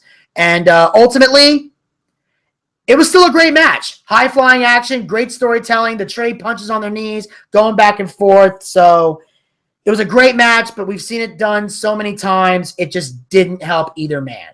It was just something they needed to get through to move on to the next one. And I think in the future, they should refrain from having Dean Ambrose and Kevin Owens main event any more shows. Because if you can get a crowd in England to be dead for this match, ain't no way in the States they're going to appreciate it. Because England crowds are more brutally honest than any other crowds in wrestling. And that includes the Marktowns here in America. All right, that, ladies and gentlemen, will wrap up today's episode of the Boochcast for today. I want to thank everybody so much for tuning in live. I want to thank everybody listening in the archives. I want to thank everybody tuning in to Blog Talk Radio. And I want to thank everyone for tuning in here on YouTube for the first ever YouTube video edition of the Boochcast. I'll be back tomorrow at 12 p.m. Eastern, 9 a.m. West Coast time with a fun-filled, action-packed episode of the Boochcast. There'll be a recap of TNA as well as some great stories to get into. Until next time, this is Vinny Bucci, a.k.a. The Booch, saying keep on living life and take care. This has been the Boochcast. I will talk to you guys tomorrow right here on both Blog Talk Radio and YouTube.